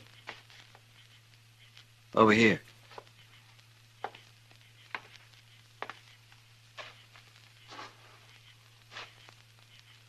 One of the boys said you wanted to see me. Yeah. Better be important, mister. I don't make a habit of coming running with some saddle punk whistles. Maybe you hadn't ought to make a habit of calling people saddle punks. No offense, just expression. Sure. I came up from the Pecos country. Been here in Dodge about a week. Maybe you've seen me around. I've seen you. I've been talking to people. Oh? Everybody tells me you were a big shot back in Abilene. You had all the games sewed up, 3 or 4 saloons paying off, a couple of hotels and so on. Then the boom busted and you come here, and you got nowhere. Know why? You're talking. You tell me why. Dillon. Fella named Matt Dillon, U.S. Marshal. You tried to scare him and he wouldn't scare. Tried to buy him and wouldn't buy. Tried breaking him. Wouldn't break. So? Be worth $5,000 to you if I kill him? Might. All right, get it in gold. Keep it handy. My hired? Yeah, you're hired.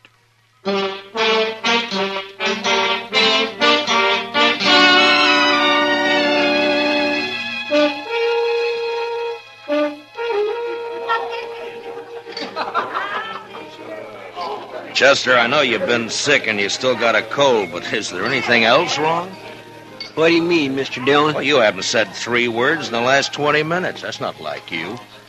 Well, Mr. Dillon, did you ever get a funny feeling somebody was keeping an eye on you? Well, yeah, but... Well, I got one right now. Chester, I think you got a touch of the heebie-jeebies. Maybe. But I tell you, I know there's Well, as far as I can see, there's nobody in the whole place even paying any attention to us. Somebody is. I had the same feeling the day the Butler brothers come back from Santa Fe. Yeah? I didn't even know they was in town, but I knew somebody was getting ready to call us. And about 6 that evening, they made their play, remember? Yeah, I remember. I was one of the pallbearers the next day. Well, it's the same thing now. There's going to be trouble, Mr. Dillon. You can bet on it. I think you got the wind up over nothing, Chester. Why, the town's never been quieter. Jail's been empty for 2 weeks. Only new faces around is that bunch of trail drivers that came up from the Pecos. They're all strangers. None of them got any reason to hold a grudge. Oh, there you be. What? I've been looking all over for you, Marshal. Oh, hiya, Billy. Waited over to the jail for nigh on to an hour. I got to talk to you, Mr. Dillon. I'm sorry, Billy, but every time I give you money, you buy yourself a bottle and then stay blind drunk for 2 days. It ain't money this time, Mr. Dillon. I got something to tell you. Oh? What? Something I heard. There's a couple fellers talking over to the livery stable. They didn't see me. I was back at the water trough. Sort of, well, resting, you might say. Yeah, I know. Well, you know how it is, Mr. Dillon. A man gets dry in this prairie country and he just What were they can't... talking about, Billy? About you. One of them offered to kill you for $5,000 in gold, and the other one took him up on it. There, what did I tell you? Who were they, Billy? Did you know them? No, sir. It was dark, and I didn't recognize their voices. They was already there when I woke up, and they left right after that. Well, maybe it was just some kind of a joke. Oh, it didn't sound that way to me. No, sir, it's no joke, Mr. Dillon. I told you I felt it. There's somebody in this room right now, somebody who's been hired to kill you. Yeah, but who? I don't know.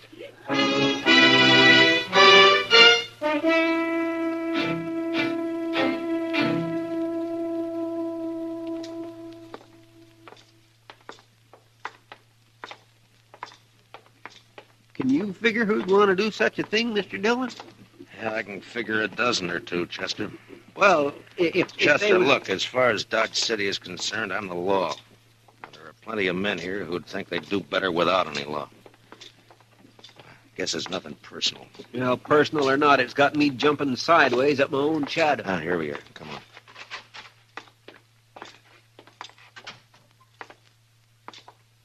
Well, good morning, Marshal. Haven't seen you since the robbery last month. Attempted robbery, Mr. Greeley. Yeah, so it was, thanks to you. Well, Mr. Dillon, the bank's at your service. What can I do for you? Give me some information, if you will.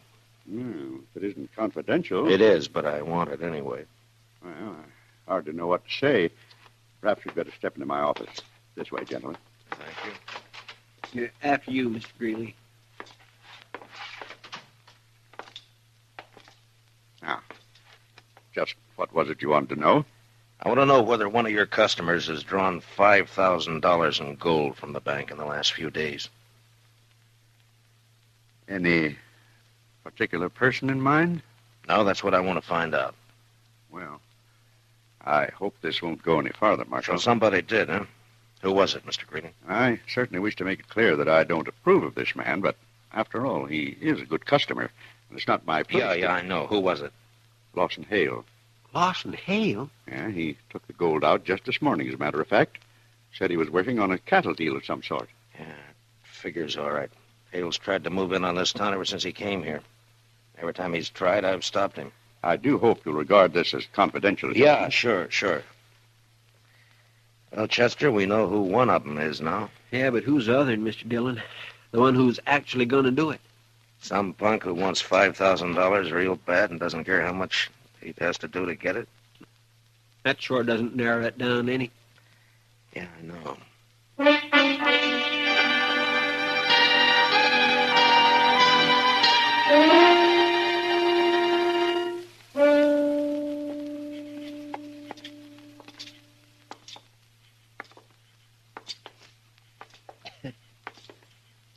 Sure quiet tonight, Mr. Dillon. Yeah? Not many people out. No, not many. The moon is throwing quite a bit of light. Yeah, I guess it is. Kindly makes a target out of a man. Yeah, kind of. If somebody was out to shoot somebody, this would sure be a good night for somebody to do it. I suppose so. Mr. Dillon. Hmm?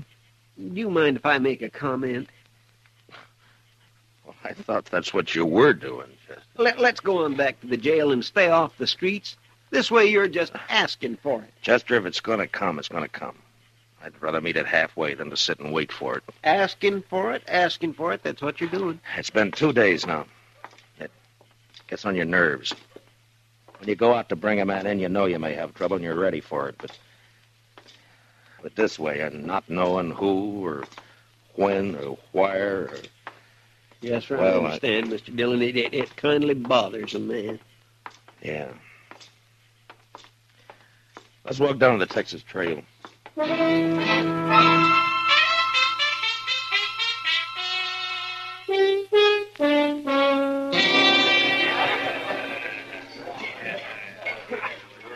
Good to see you, Matt. You've been avoiding us the last couple of days. Busy, Kitty. Something bothering you, Matt? Bothering me? Yeah. Whatever gave you an idea like that? Mr. Dillon? What is it, Chester? Lawson Hale just come in. He's down the bar there. Oh, yeah. Maybe you ought to have a talk with him. Well, that's one way. That's the one I haven't tried yet. Excuse us, will you please, Kitty? Well, sure, Matt. Whatever it is, be careful, huh? Abilene was wide open. Yeah. I had it right in the palm of my hand. That's so? The minute the trail driver hit town, the boys would grab their pay and they'd head straight. Something I can do for you? Yeah, I want to talk to you, Mr. Hale. Well, I don't see anything stopping you. We'll move down the bar a ways if you don't mind. It's kind of private. Sorry, Marshal. I'm fine right here. I said we'll move down the bar. If it's that important. Pardon me, boys. The marshal's all head up about it. Oh, sure.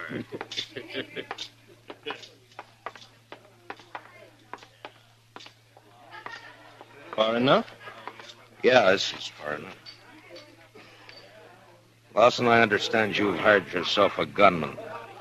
Sent him out to get me. Offered him $5,000 in gold. I don't know what you're talking about, Dillon. Wouldn't care to tell me his name. No, I don't think so. You see, I don't know anything about it. What's he waiting for? He's had 2 days now, and he hasn't made a move. Like I said, Dillon. Why don't you do the job, Hale? You're wearing a gun. Maybe save yourself some money. I've got no quarrel with you. You mean you're yellow?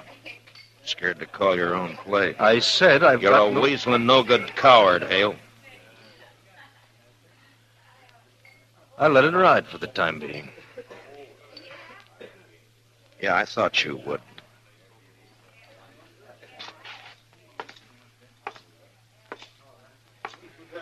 Come on, Chester. Yes, sir?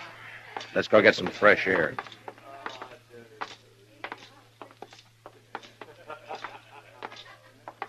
Well, I guess he's just not the kind to take chances, Mr. Dillon. And not when he's got a hired killer out prowling somewhere. Chester, I'm going to run him out of Dodge if it's the last thing I ever do. Dodge can stand it. I only knew who he'd hired. Then I could force the play myself. This blasted business of having to leave it up to the other man. Waiting. Over there by the stable. Yeah, I saw the flash. Maybe you got him, Mr. Dillon. I don't know. Let's move in and find out. Yes, sir. Watch yourself, Chester. You may be playing possum. Yes, sir. The flash was right here by the corner. Yeah. Well, that's that. Looks like you got away, Mr. Dillon. Yeah, he's gone. Took one shot and then ran for cover. He'll be back.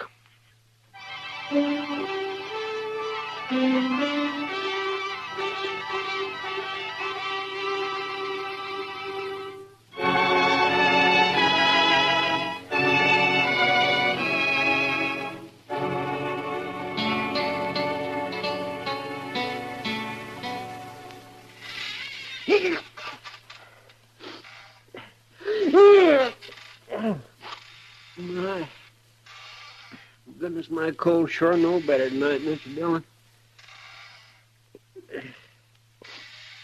My, that fire sure feels good. Yes, sir, the old jail seems kind of cozy when a man's ailing like I am. Anyway, it's sure a lot better than prowling those streets waiting for somebody to put a bullet in the back of his neck. Chester, will you stop squeaking the chair? Well, sorry, Mr. Dillon.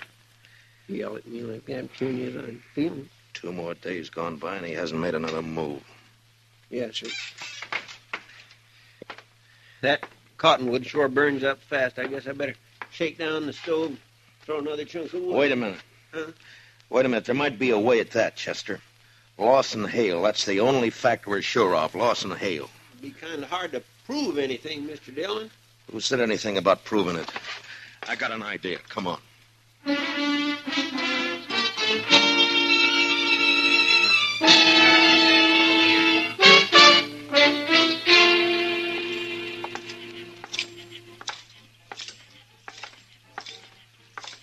Which one will we try first, Mr. Dillon? The Texas Trail, I guess. He'll either be there or at the Longhorn. All right, Mr. Dillon. What you gonna do? Gonna arrest him, since he won't fight. You saw him back down the other night. Yes, but you got no evidence. Mr. Dillon, you can't make it stick. I don't intend to, Chester. Well, then I don't see what I can do is scare him. And if I figure him right, I think he's gonna scare easy. Maybe so, but all the same. Look. Look, there he is, Chester.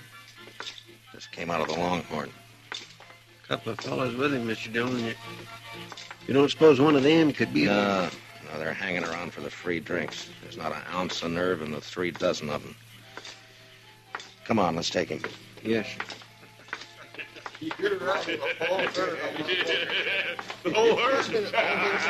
$20,000. Hale, Yeah? hold it just right where you are. What seems to be the trouble now, Marshal? No trouble.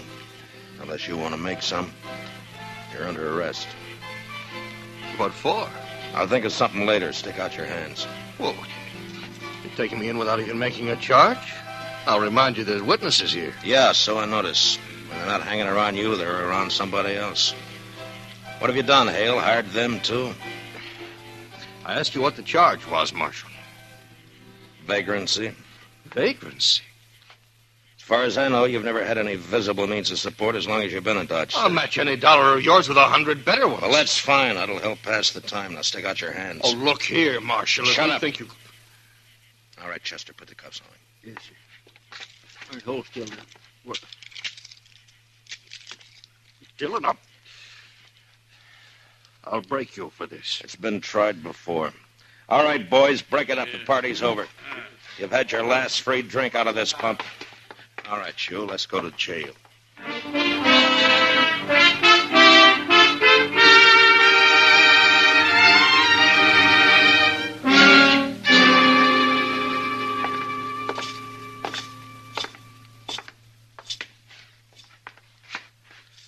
Keep walking, Hale. It's the last cell on the left. I'll break you, Dillon. So help me. Now, you've been trying it for a year. I'm still around. But you won't be after this. I'll take this up. Hold up. Wait till Chester gets the door unlocked. Haven't used this cell for so long, I've almost forgot which keys it. There we are. Vagrancy. I'm living in the best room in the commercial house. Inside, Hale. Now, go on, move. Now, stick your hands up. You won't need those cuffs in here. All right. Make yourself at home. Shut the door, Chester. Yes, sir. Dillon, you've got nothing to hold me on. I'll be out of here by tomorrow noon. Oh, I doubt that. In fact, there's a pretty good chance you'll never get out of that cell. Not alive, at least. What are you talking about? According to the law, I've got a right. The law, huh? You've broken it every chance you've got. Tried to break the men who serve it, like you've tried to do with me, for instance. But when your own neck gets caught, you start hiding behind the law. Nevertheless, All right, law. fine. Right now, the law out here is kind of sketchy. Some things it covers, some things it doesn't. Well, that's where I come in. Now, this little affair between you and me is one of the things the law doesn't quite cover. So I'm going to run it my way. That kind of talk won't help you any, Dillon. You hired a man to kill me, offered him $5,000 to get me out of the way. You can't prove that. He's made one try and he's missed. He's still around Dodge. Somewhere waiting, and he's going to try again. But I don't know who he is. So all the odds are with him. That is your problem, Dillon, not mine. I don't know anything about that. You know what'll happen, though, if he does get me. The first thing Chester's going to do is come straight back here to the jail and pump a couple of bullets through these bars here. Huh? Your boy may kill me, Hale, but you're not going to live to profit by it. Oh, he wouldn't do it. Shoot down a helpless... Oh, neither one of you would do it. Chester and I have been friends for a long time. Why don't you ask him whether he'd do it or not? No question about it, Mr. Dillon. Of course I'd do it. Oh, no, you wouldn't. Well, you hired somebody to shoot Mr. Dillon in the back. I don't see where you got any kick coming. Well, there's your answer, Mr. Hale. That's why I arrested you. Come on, Chester. Let's go look the town over. No, it's tonight that he's going... Who's going to do what? I don't know, Marshal. I don't know anything about it. Now, that's too bad. If I knew his name, I'd have a lot better chance, you know. So would you. Well, we'll see you later, Hale. Or anyway, Chester will. No, Dillon, you can't do it. Don't go out. He'll get you short. Dillon, no, wait. I'll tell you his name. All right. He's a trail driver. He came up from the Pecos last week. I doubt if you know him. His name is Ed Granger. Ed Granger? Yeah, I've seen him around the bars. Dark-haired, surly-looking, scar across his cheek. That's him. Of course, I'll deny all of this in court, you understand? Yeah, sure, I understand. Come on, Chester, let's go get him.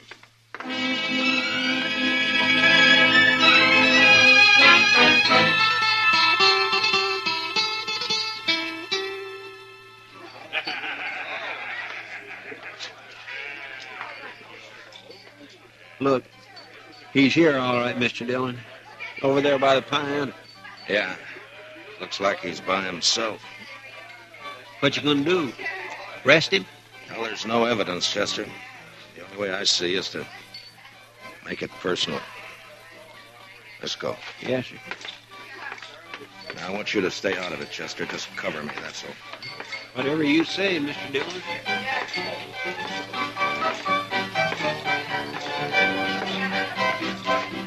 Your name, Ed Granger? Might be.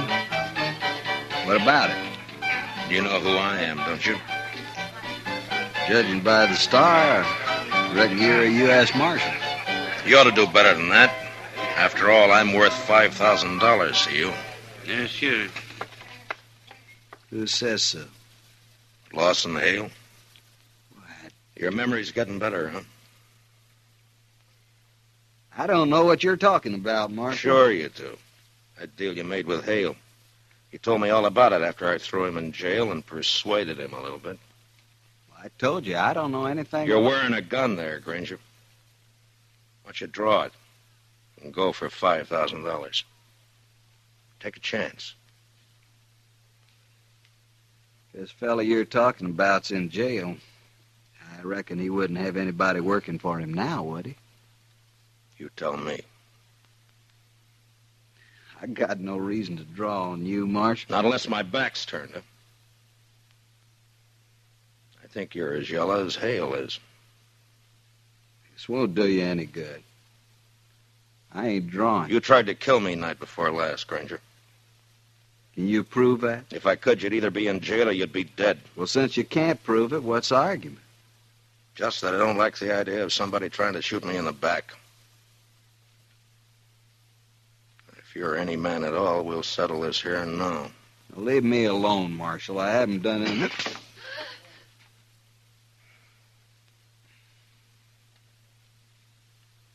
Now, you still figure you got no reason to draw on me? No reason. I ain't drawing. You got 10 minutes to get out of town. And when you're out, stay out. Don't come back now or ever, you understand?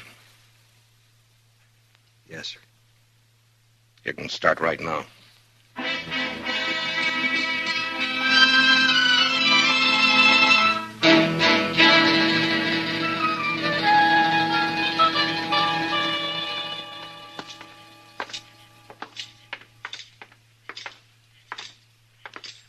Must be nearly midnight, Mr. Dillon. Yeah, about that, I guess, Chester. My, this is sure one day I'm glad is over. Yeah, so am I. At least I can breathe a little easier now. Mm-hmm.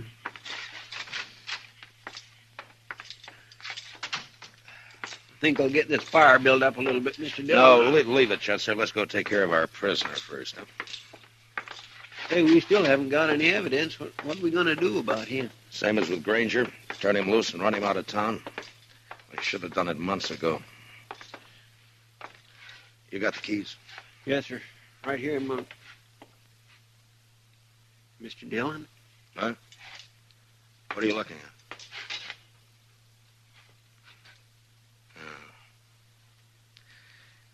Granger must have stopped by here on his way out of town. He must have got Hale over at the window for a talk and then grabbed him and cut his throat right there. Yeah. Figured Hale had sold him out, I guess. Got a bulletin on the wire, Chester. Wanted for murder, Ed Granger. All right, sir, Mr. Dillon. I guess Hale got pretty much what he bargained for. He hired himself a killer in order to kill him. He got it.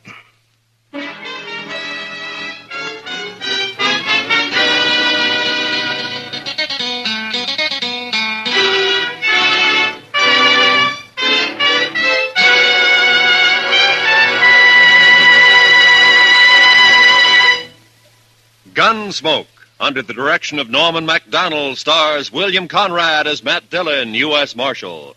Tonight's story was specially written for Gunsmoke by Les Crutchfield, with music composed and conducted by Rex Corey. Featured in the cast were Harry Bartell, Lawrence Dobkin, Jack Crucian, and Ralph Moody. Parley Bear is Chester, and Georgia Ellis is Kitty. Gunsmoke is heard by our troops overseas through the facilities of the Armed Forces Radio Service. Join us again next week as Matt Dillon, U.S. Marshal, fights to bring law and order out of the wild violence of the West in Gunsmoke.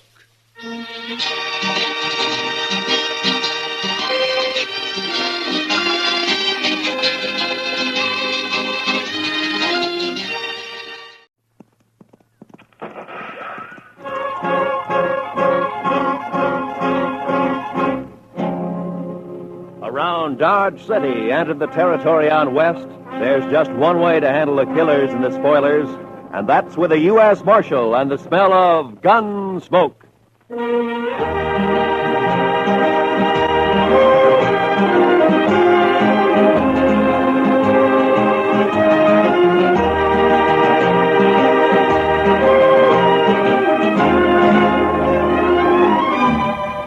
Gunsmoke, starring William Conrad. The story of the violence that moved west with young America. The story of a man who moved with it. Matt Dillon, United States Marshal.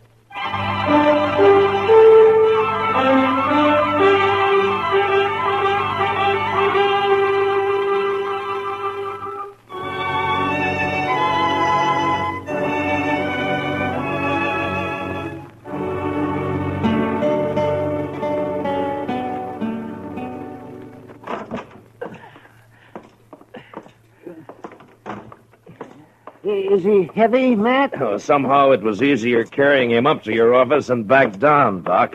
Where are you going to put me, Mr. Dillon? Yeah, well, on the couch here, I guess.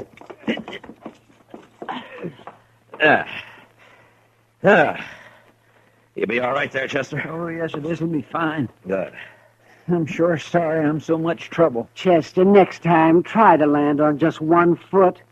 Even if you break a leg. I know. A man's in a terrible fix when he sprains both ankles. He sure is, Doc. I don't know what I'm going to do. I know what you're going to do. You're going to stay right there on that couch, and you're going to sleep there, too. Maybe Doc and I'll bring you in something to eat every day or two. Oh, no. It's better than you deserve. I know. I've been saying over and over to myself, Chester, you fool, you. Well, the wages of sin, Chester. You were lucky to get off as easy as you did. The way I heard it. Come on, Chester. Tell us what really happened, huh? But I did tell you. I was looking out this second-story window, admiring the view, so to speak. And the next thing I knew, I fell. That's all right onto the street. You didn't say whose window, Chester? In Texas, Doctor, a gentleman don't mention such things. You ain't in Texas. Well, sometimes I wish I'd never left. Like now? Yes, like now. Many a reputation's been ruined by just such loose talk that you're making, Doc. Never mind Doc, Chester. He's jealous, that's all. Oh, jealous? Putting tracks in a man's yard? Not me. Not by a long shot. Why, no, sir. Oh. Good morning, Marshal. Oh, good morning, gentlemen. What can I do for you, gentlemen? Oh, there's Chester.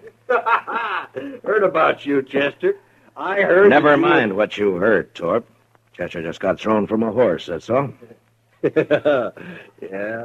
All right. What is it you want here, gentlemen? Yeah. All right, you tell him, Summers. Well, Marshal, it's about tomorrow night. Oh? So what about tomorrow night? Well, you know, it's the roundup. The sales season's over. There'll be 1,000 cowboys celebrating in Dodge. Well, they always do at the end of the season. What about it? Well, there's going to be more of them this year, and there'll be a lot of homesteaders in town, too. It's going to be worse than ever. Well, I expect that. There could be a lot of trouble, Marshal. Yeah, there could be, Summers. Just what is it you want? Well, we've talked it over, and we want you to get a lot of good, tough men together, maybe about 20 of them, and deputize them. That way there won't be any trouble. That's what you want, is it? Yes, we do. Look, Summers, my job's to keep the peace around here, and I'm going to do it, but I'll do it in my own way. Oh, I know, Marshal. Now, you but... turn 20 deputies loose in that crowd looking for trouble, and they're going to find it. As soon as the wild ones heard about it, they'd bunch up and shoot it out with every one of them. Why, it'd turn into the worst slaughter Dodge's ever seen. I think that's about the most fool idea I ever heard of. Yeah, no reason for you to talk like that, Marshal. I think it's a good idea. I sure don't want my place wrecked just 'cause you're mule-headed. You're a gambler, Torp. So you can take your chances along with everybody else. If you don't want that, then close your place up tomorrow night. Lose all that Texas money? That's not likely. Now, we're not all gamblers, Marshal. They can wreck my dry goods store just as fast as a gambling house once they get started. And it's up to you. That's right. It is up to me. And we're going to leave it that way. Then you won't do anything. I'll do everything I can. I don't know, Marshal. Look, Summers, I know you've got your doubts about me. That's natural. Some people think I'm too lax with Front Street. Some think I'm too severe. But that's the way of it in any town. If a peace officer does his job well, he pleases nobody. Marshal, we didn't come here for a lecture. What did you come for, Torp? Maybe you had in mind to help me pick out those deputies. Is that it? Matter of fact, I could, Marshal. Yeah, sure. In a couple of hours, yours would be the only tables open for play. No, that's not what It's been done before, Torp. Is that true, Torp? We're not going to take his word for anything, are you? I don't know. But anyway, he won't listen to us, so it's his responsibility. Come on, men, let's get out of here. I hope you can handle it, Marshal. Goodbye, gentlemen.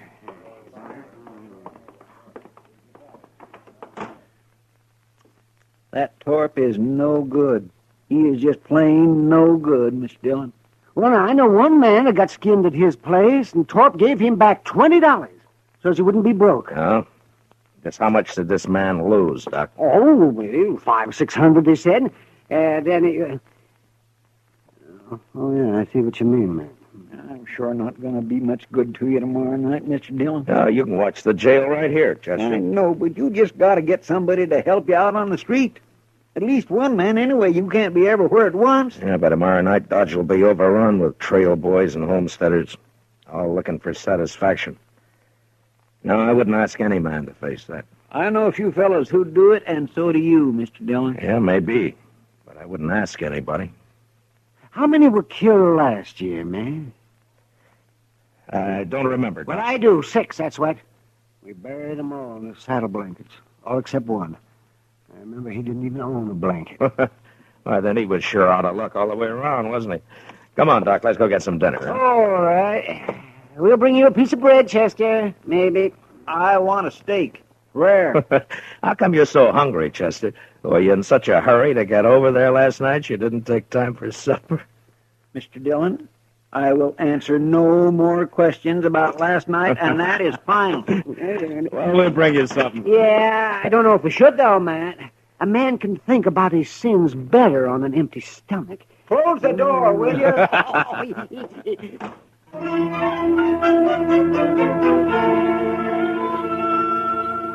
The next morning, I had Mr. Hightower print up some signs for me, with a few rules that I made up for the roundup.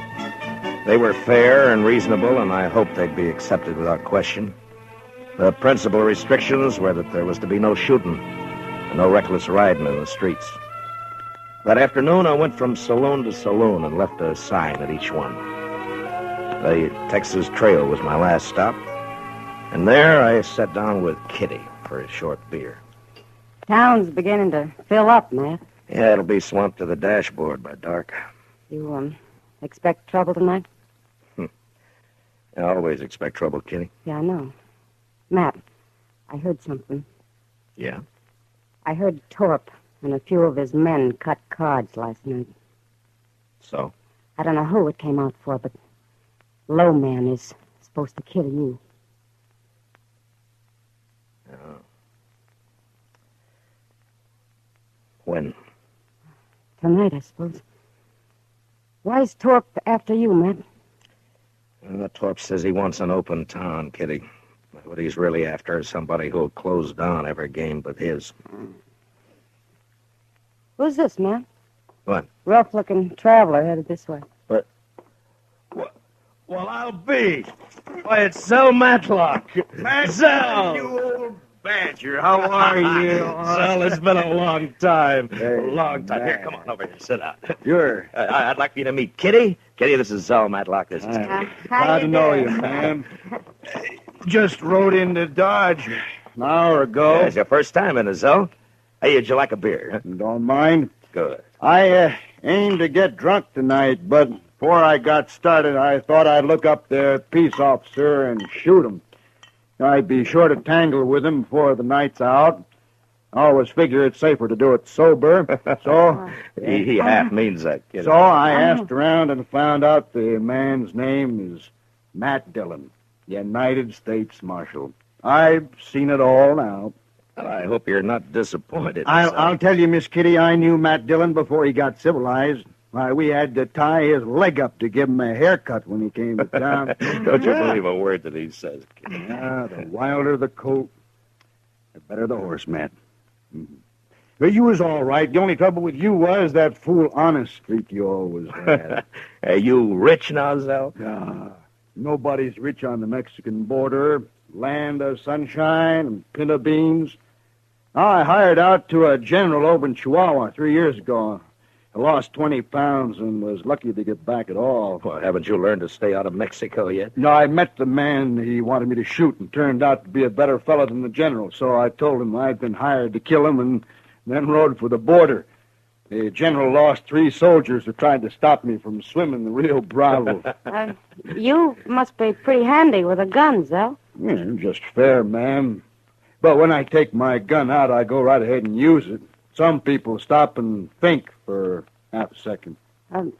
There's a roundup in Dodge tonight. Matt's handling it alone. Kitty, what? Yeah, no, hold it, man. I heard about it. I heard all about it, and that's why I'm here. To say hello and sign on for a night's pleasure. Give me a star, Matt. I've killed on the side of the law before. I don't believe that, and anyway, I don't want any killings here. No, I was joshing you, Matt. I know what you want. It's true. I was sheriff in Tascosa for 6 months. You what? Yeah, it's in the record. Well, they caught up with me there, but I'd already done such a good job taming the place that the governor pardoned me. I won't kill anybody tonight that don't need killing. All right, I believe you so. But I won't ask any man to come in when it's as rough as this roundup may be. Well, you didn't ask me. Any other objection? Well, the men don't know you around here, Zell. No telling how they take to a stranger. First night I ran Tascosa, nobody knew me either. I'm not green at this business. Yeah, but Matt. it's my job. Why should you get mixed up in it? Well, I also heard somebody's planning a party for you tonight. Well, you did, huh? I've owed you something for a long time, Matt. Oh, that's got nothing to do with it. It has. You got no right not to let me pay it back a little. Now, there's a chance to. Yeah, you're just as crazy as you ever were. That's better. Well, come on, let's go find me a badge before it gets dark. Sure nice to have met you, Miss Kitty. Well, good luck, Zell. I'll see you later, Matt. Yeah, sure. So long, Kitty.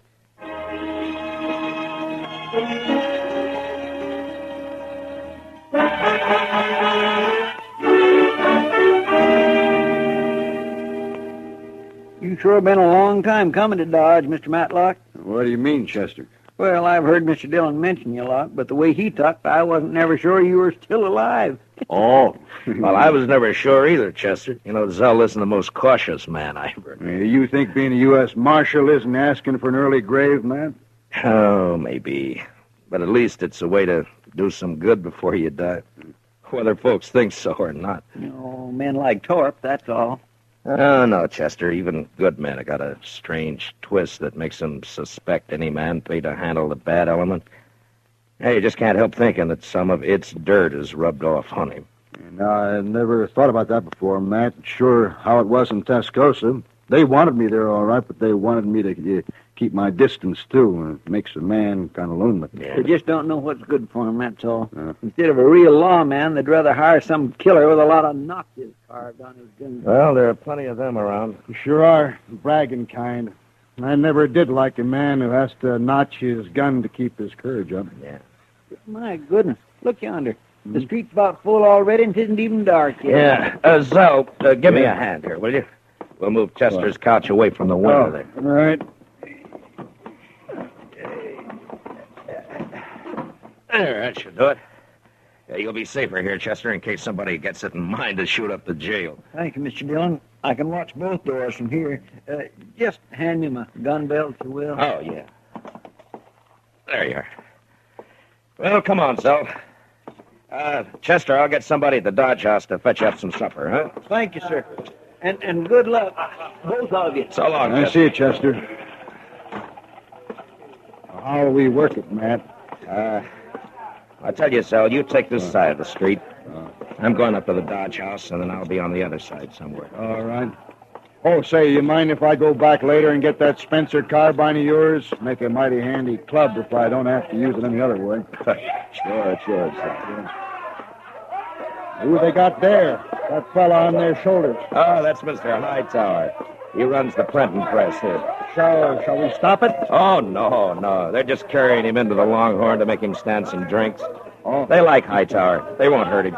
Well, I guess that sort of officially opens this here roundup, huh? Yeah, I guess it does. Well, I'll leave you here, Zell. Yeah, sure. Sure, man. And, Zell, I want to thank you for what you're doing tonight. I ain't done nothing yet, but I'll do plenty if someone shoots you in the back. I can promise that. Yeah. Well, I'll see you later. Sure, Matt.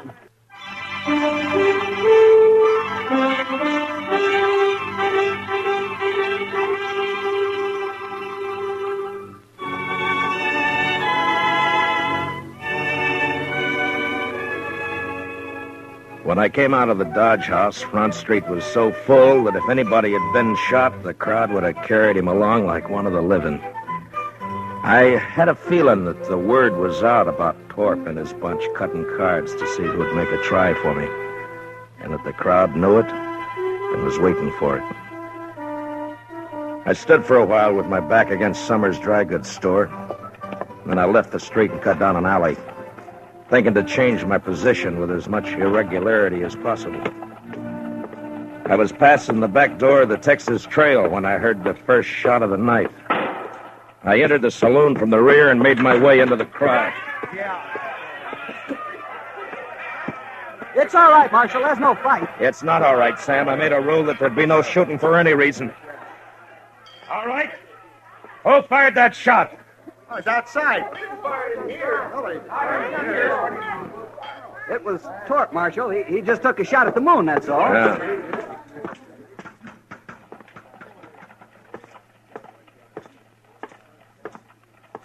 All right, Torp.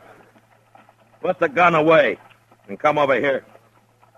I'm bothering nobody, Marshal, excepting maybe you. Stand back, everybody. I said that's enough, Torp. No, it ain't, Dillon. This time I got the jump on you. You ain't pushing me no more. Torp's bullet just grazed my arm. Then I put one in his head and another in his chest. And at the same time, out of the corner of my eye, I saw a figure with a gun in each hand move out of the shadow of the alley and turn toward me on the boardwalk. And without really looking, I dropped him with one shot. And then I faced the crowd and waited for the next move. But for some reason, none came. Marshal? Yes, Summers. That man you just shot, Marshal. Torp got what he deserved. Yes, I know. It's the other one that So did he. Marshal, you'd better go take a look at that man. He's dying. Who is he? I don't know him, Marshal, but you do. What? He's wearing a star. No. No.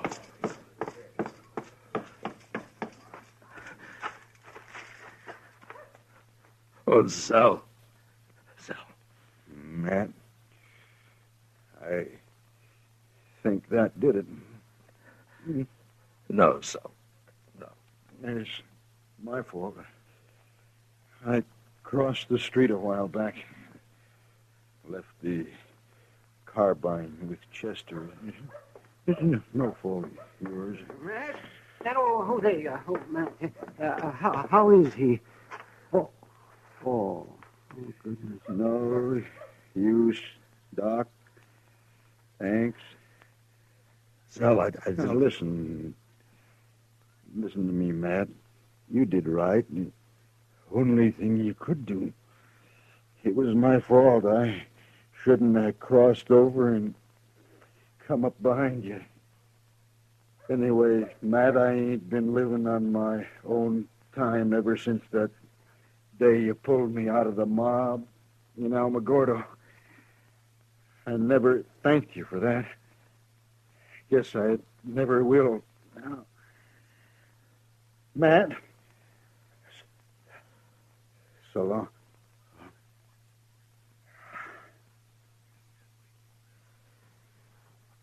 I'll find someone to carry him over to your office, Matt. No. I'll carry him.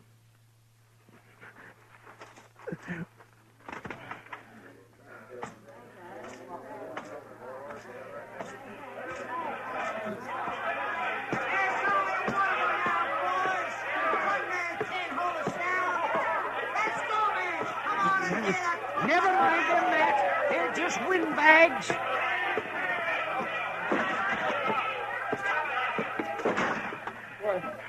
Mr. Dillon, what happened? I heard the shooting. Put a blanket on the floor there, Doc. Yeah, sure. Yeah, spread it out right. Yeah. He's dead, Chester. Well, who shot him, sir? I shot him, Chester. I didn't know it was him. I'm sorry, Mr. Dillon. It sounds like they're going to hoorah the town after all, Matt. Sure does. No, they're not. It's going to be kind of hard to stop now, isn't it, Matt? Maybe. You taking a shotgun, Mr. Dillon? Matt, why don't you just let them fight each other? What are you going to do? I'm going to close Front Street. You're going to close... Oh, no, The what? party's over in Dodge. Mr. Dillon, you can't do that. There'll be trouble if I don't. The mob's tasted blood now. They'll shoot you sure as I'm a-laying here. Will they? All right, I can't stop you, but I sure do wish I could go with you. Yeah, Matt, I'll go. Maybe if they see me, they won't be so quick. Thanks, but this isn't your job, either one of you, but thanks.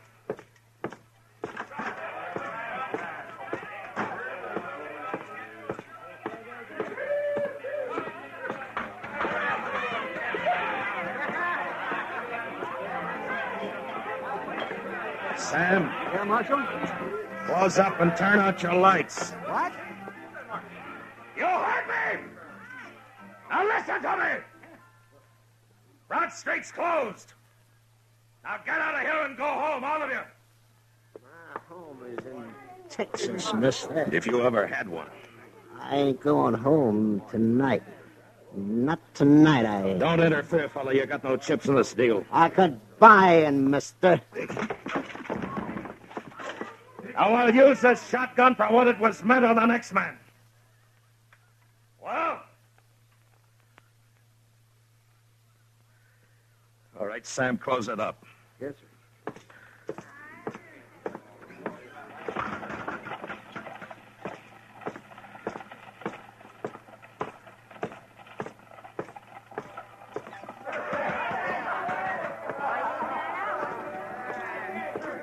Jack.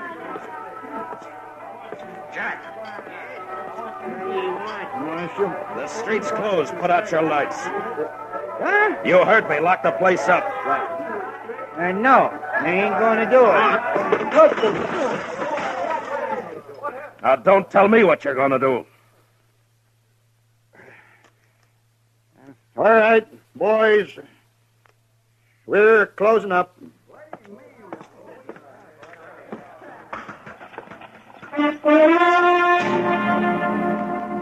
That took care of the Texas Trail and the Longhorn. And I moved on through the Oasis and the Olafraganza, and into the smaller bars that infested the outskirts of town. When I came back up Front Street, the crowd had thinned, its fever broken. I'd left Torp's place for the last, thinking to give his men a chance to get out of town before they faced me. There was a gambling hall on the same side of the street as the jail. And when I reached it and entered, there weren't more than a dozen men there. Most of them stepped quietly past me out into the street. What was left didn't seem to count for much. Looking for somebody, Marshal? You a friend of Torp's? Yes, I was. Why? Who else here worked for Torp? Everyone's gone, Marshal. They heard you were all riled up and they left. Then you're alone. And still in bad company. I wouldn't ordinarily take that. Well, go ahead, mister. You're calling it. No. Not now. What's stopping you?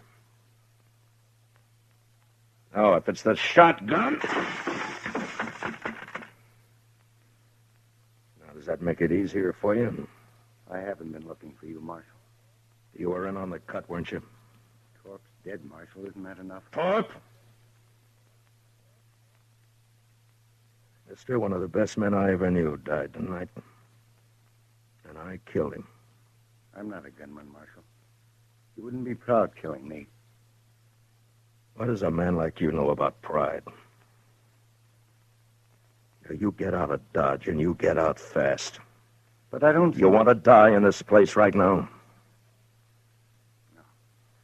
No, I'm leaving. All right, hurry.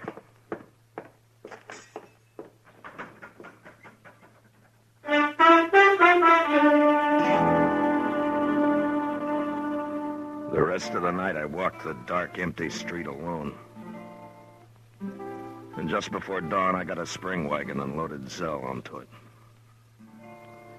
A couple of hours later, I buried him out by the Arkansas in a little grove of cottonwoods. Maybe I should have put a marker on his grave, but I didn't. What I did instead, I did partly out of scorn for the kind of men Zell said have to notch their guns to keep their courage up. And partly as a kind of a cross that I'd bear from now on. So instead of a marker on his grave, I took out my gun. And I cut a single notch on it.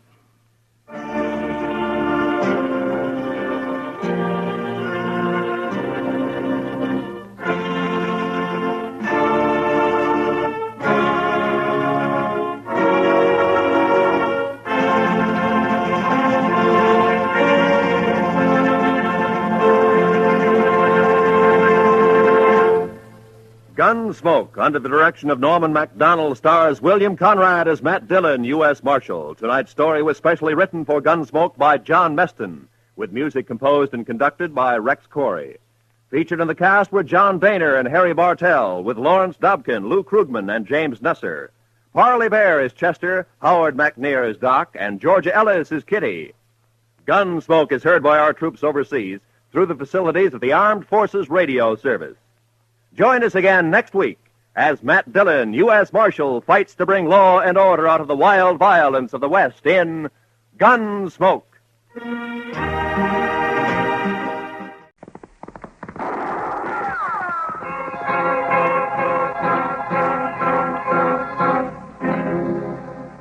Around Dodge City and in the territory on West, there's just one way to handle the killers and the spoilers, and that's with the U.S. Marshal and the smell of Gunsmoke.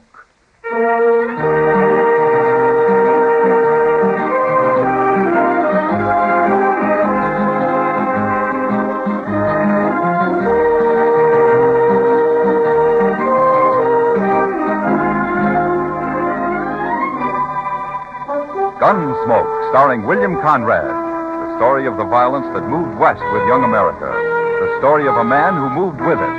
Matt Dillon, United States Marshal. Ladies and gentlemen, later on tonight's program, you'll hear a special message from the Honorable Edward F. Arnn, Governor of the state of Kansas. But now we bring you the first act of Gunsmoke.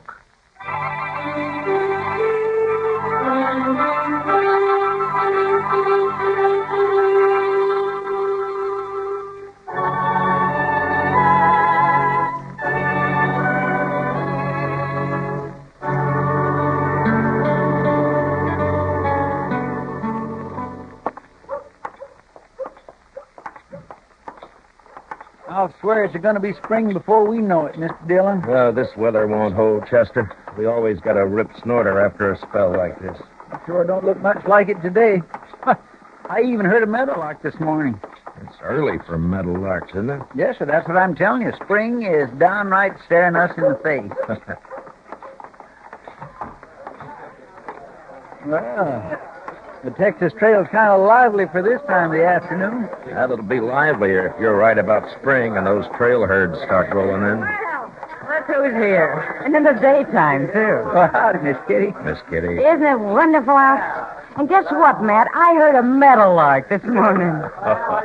You and Chester. Huh? I've been telling you, Miss Kitty, spring is just around the corner. Kitty? Yeah. How come there's such a crowd in here? Oh, you mean the boys at the bar? Yeah. Well, it's some of the riders from the Cyclone Ranch. They're celebrating. Well, it seems to me they were celebrating Saturday night. They're making kind of a long weekend out of it. Huh? Oh, Jim Paulson said they all went back to the ranch Monday morning, but they got paid off. What? Yeah, the ranch was sold. Sold? You mean old man Bartlett sold out? Well, I hadn't heard anything about it. Well, that's what they said. The new owner had already taken over, some stranger. He's the one who paid him off. He brought his own riders with him. What's this stranger's name, Kitty? Well, I don't know, Matt. Ed Revere over there was Bartlett's foreman. Ask him. Yeah, I think I will. Excuse me.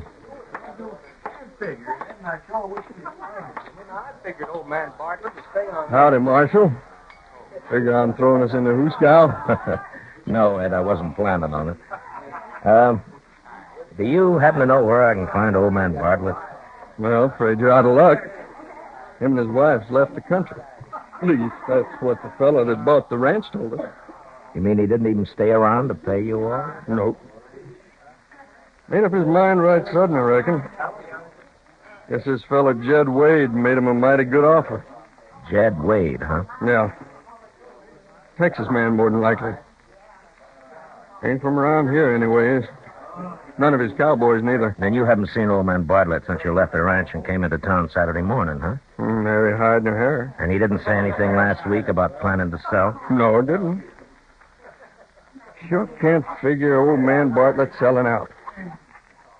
Said he put half his life into that place and planned on living out the rest of it right there. Listen, Ed, let me ask you something. Huh? What do you figure about all this? I don't know, Marshal. Except that it ain't quite right somehow. You don't think there's something crooked about it, do you? Marshal, I don't know what to think. But it just ain't like Bartlett to run out this way. If there's anything I can do... Yeah, sure. Thanks, Ed.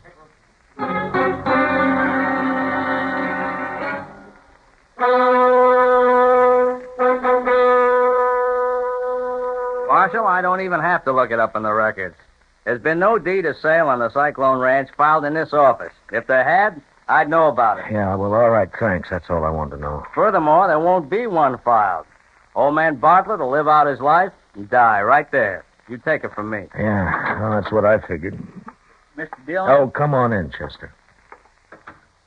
Sorry to interrupt, Mr. Mifflin. Oh, quite all right, sir. I believe our business is completed. Yeah. What'd you find out, Chester? I checked the depot and the stage lines, Mr. Dillon, and nobody in town hasn't seen neither one of them since last week. Mm-hmm. Well, all right, Chester. I guess we better ride out to the ranch.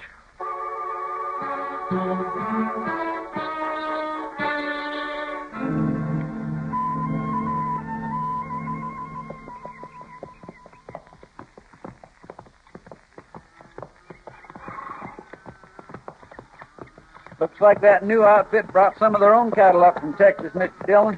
Yeah. They're wasting no time slapping a brand on them, either. Want to take a look at them? No. Let's ride on up to the house. I sure can't figure it, Mr. Dillon, working night and day to build up a good feeder ranch like this and then up and selling out without even thinking it over. Well, I can't figure it either, Chester. Oh.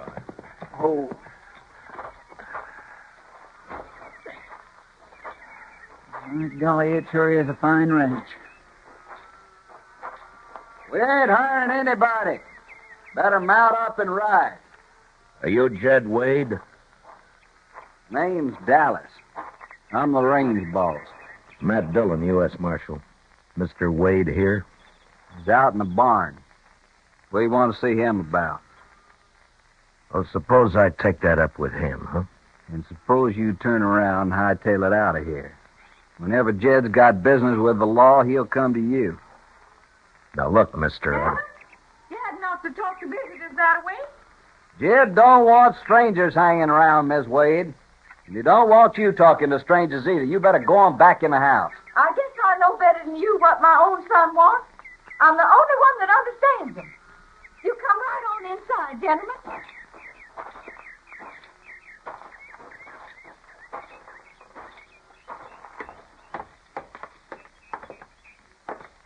Mr. Dillon, did you say that was the name? Yes, ma'am, that's right. This is my partner, Chester Proudfoot. How do, man? How do? You fellas wait right there.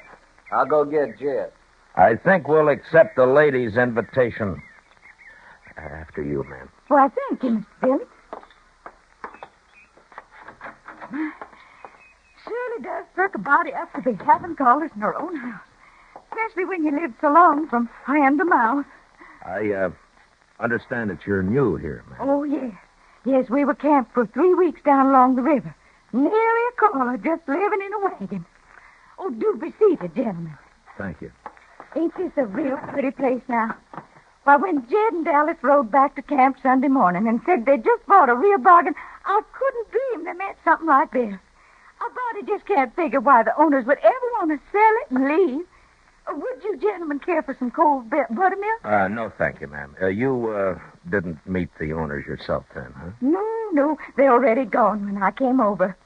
Oh, you mustn't mind Dallas, Mr. Dillon. He's really a good boy at heart. Him and Jed just picked up a habit of talking mean like that sometimes, and seems like people just don't understand it. Mr. Dillon, Jed ain't got himself into some kind of trouble again, has he? Again, Mrs. Wade? Well, it's like I said. People just don't understand Jed lots of times. It ain't easy to bring up a boy alone, and a body don't always know what's the right way to do and what's not. But Jed's real good-hearted down underneath. Once you understand him like I do, why, the way he even talks to me sometimes, it makes you think that he was... Well, son, What did I tell you about mouthing off to strangers? But I was... Well, back, get in the kitchen. Well, all right, son. You say so?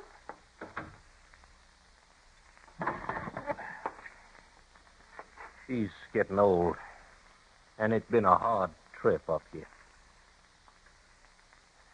Dallas told me you was here, Marshal. What can I do for you? What do you want? I'd like to see your bill of sale for this ranch, Mr. Wade. What for? Well, I'll tell you after I see it. Are you trying to accuse me of something? Not if you got a bill of sale signed by old man Bartlett. Well? All right, Marshal.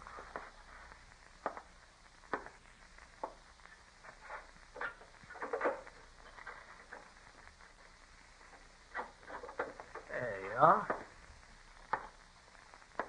Take a look.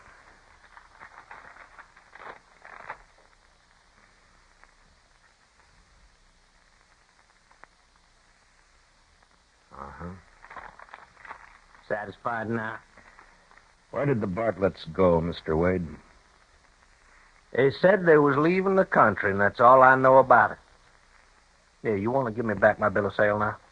I'd like to take it into town and check the signature, if you don't mind. Go ahead. It'll check. And then you got nothing to worry about, have you? Nary thing, Marshal. Now, I don't know what's on your mind, but you're barking up the wrong tree.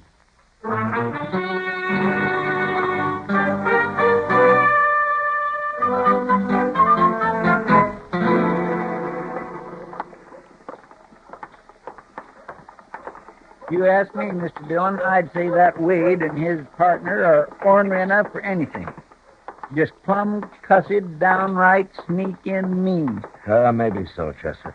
But you can't jail a man for meanness, not as long as it only comes out in words. I suppose. There ought to be a law of some kind. Now, take like the way he talks to his mama. I don't see how she can put up with it. She's his mother, Chester. Well, I know that, but there's no... Oh, hiya, Doc. Just getting ready to close up the office. How about feeding with me? Later, maybe, Doc. I'd say, Doc, you still got that bill of sale on that horse you bought last fall from old man Bartlett? Oh, sure, I guess so, Matt. Why? Well, I just want to check Bartlett's signature. Why, what do you got there? I know his signature pretty well. Let me take a look at that now, man. Oh, here. See what you think, huh? Sure. Oh, yes. That's old man Bartlett's scrawl, all right, of course it is. Well, maybe I was wrong. Yes, sir. It looks that way, Mr. Dillon. But only about the bill of sale, Chester. We still don't know what happened to the Bartletts.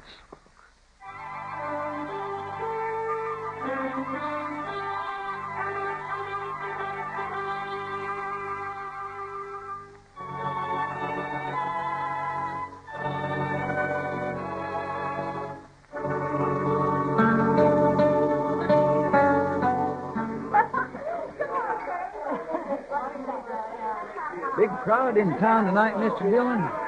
In here, too. Must be the feel of spring in the air. You get the man on the prod, makes him feel good. Not me, Chester. Yes, sir, I've been noticing that. You haven't said 1 dozen words in the last hour. It don't do a man any good to stay down in the dumps that way.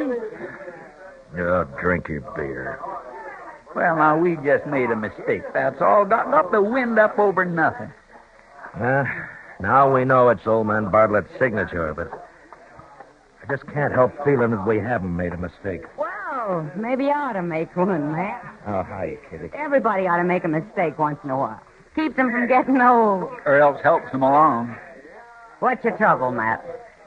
Oh, feeling that somebody's guilty and not being able to prove it. It's that Cyclone Ranch business, Miss Kitty. Now, I know Bartlett didn't sell out. His signature is on that bill of sale, Mr. Dillon. Yeah, but a man can be made to sign something, Chester. Well, why don't you find Mr. Bartlett and ask him? Well, I'd settle for just finding him. I don't think I'd need to do any more asking. Do you mean that the way it sounds, Matt? Yeah. I know I'm jumping at conclusions, but the way things add up, it's the only answer that makes any sense. Well, I hope you're wrong, Matt. So do I, but I don't think I am. Anyway, there's not much you can do about it right now. Why don't you forget it for a while? How about a round of drinks, Matt, in honor of spring? Spring, huh? You and Chester. Well, it is, Mr. Dillon. Yeah, even the coyotes feel it. Did you hear him just after dark tonight yapping down along the river bottom? Yeah, I heard him. Kitty, would you mind if we had that drink later? Well, all right. But where are you going? Well, I just thought that Chester and I might take a little ride, that's all.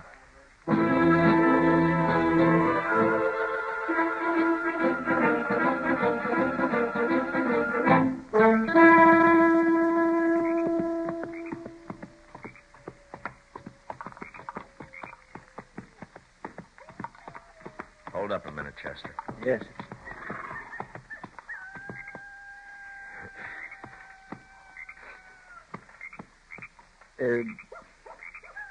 Be all right to roll a cigarette, Mr. Dillon?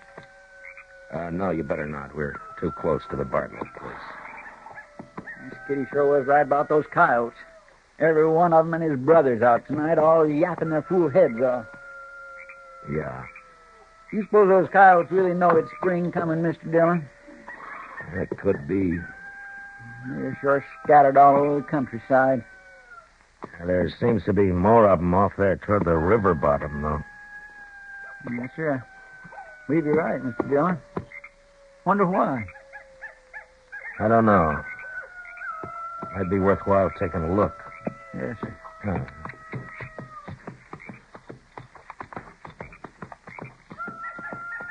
It sounds to me like most of those coyotes are up around those river bluffs there by the bend.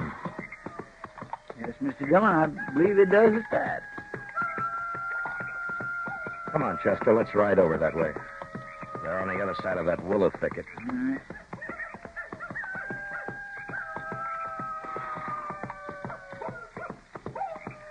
let's cut through the thicket here.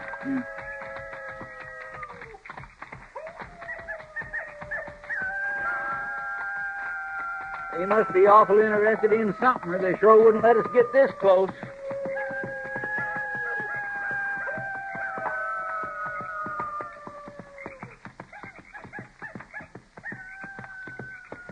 Well, I guess they heard you, Chester. I think most of them are over there at the foot of the bank. Let's take a look.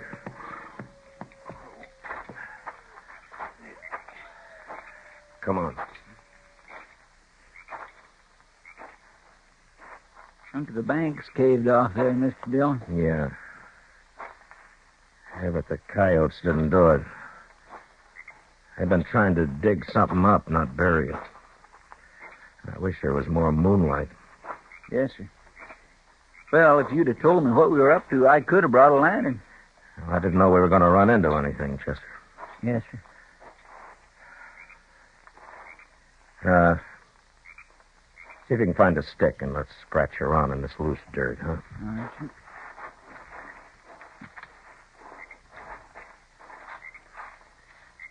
Anybody had tried to tell me this morning that I'd be out here in the middle of the night digging in the dirt like a groundhog, not even knowing what the sand hill I was... What is it, Chester? Did you find something? Yes, sir. I sure have. Here, let me see.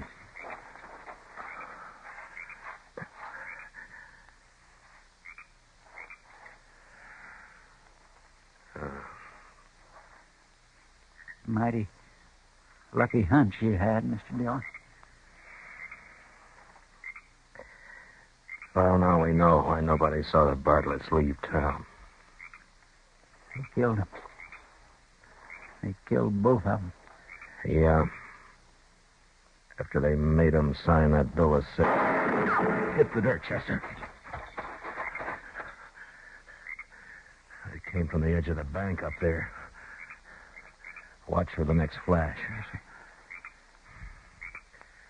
Is that you, Wade? Just to the left of that sumac, Mr. Dillon. Yeah, I saw it. You're under arrest for murder, Wade. Now throw down that gun and come out of there with your hands up. All right, Chester, let's open up on him.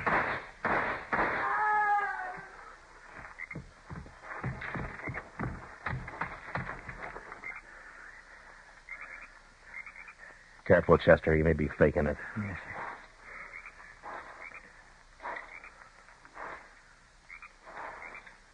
sir. Only one thing, Mr. Dillon. It's not Wade. It's Dallas. Then let's go find Wade.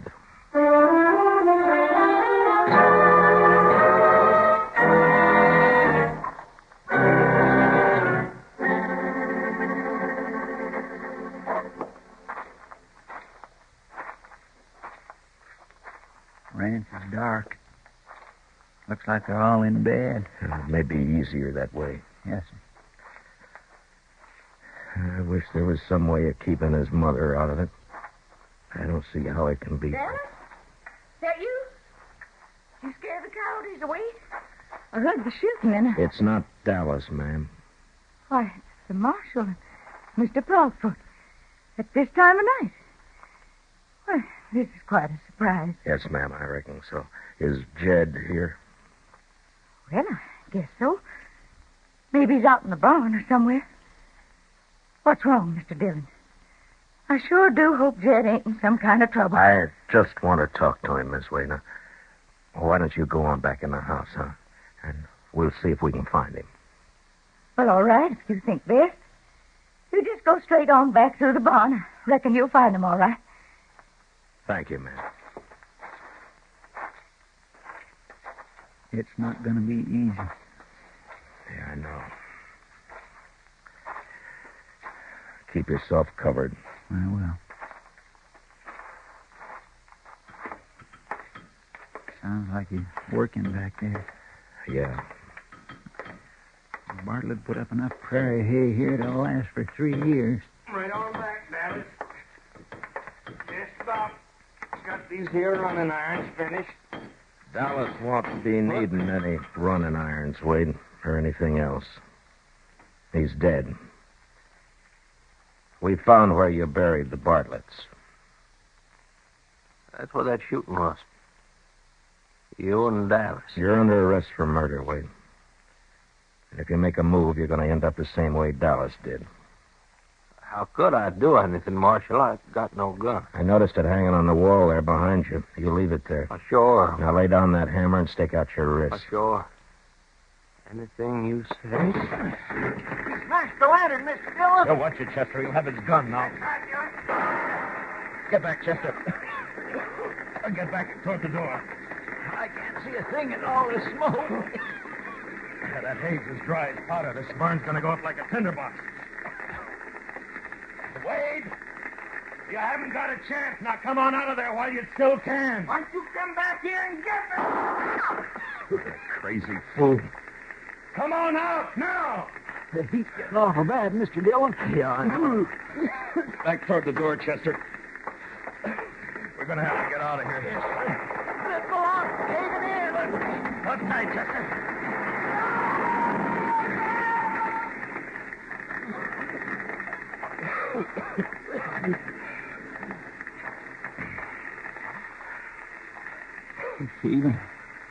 Even for a man like Wade, that's not a good way to die, Mr. Dillon.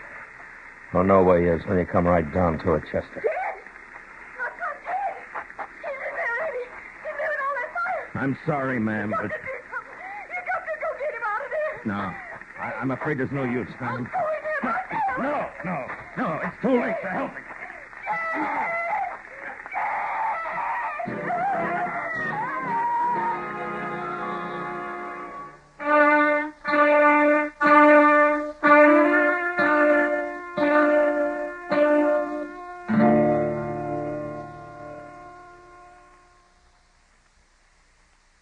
I always knowed it was going to end like this sometime. I always knowed it. I'm sorry, Miss Wade. She had done something real bad, didn't he, Mr. Dillon? Him and Dallas. That's why you come back here. Yes, ma'am, I'm afraid so. They killed the people who owned this ranch. They buried them down along the riverbank. Those boys done a lot of bad things, Mr. Dillon. But I don't hold with killing. I'm sorry it had to happen this way, ma'am. Mr. Dillon, I'd like to ask a favor. Oh, why, certainly, ma'am. I come out here in a wagon.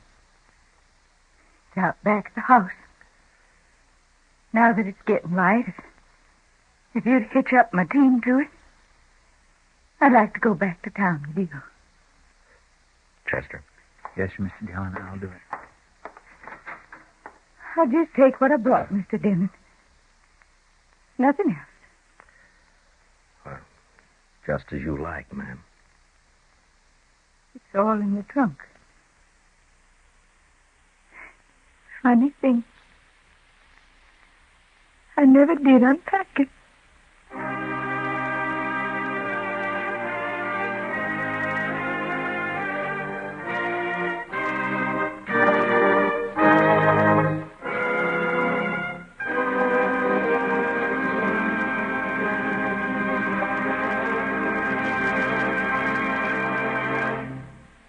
Gunsmoke, under the direction of Norman MacDonald, stars William Conrad as Matt Dillon, U.S. Marshal.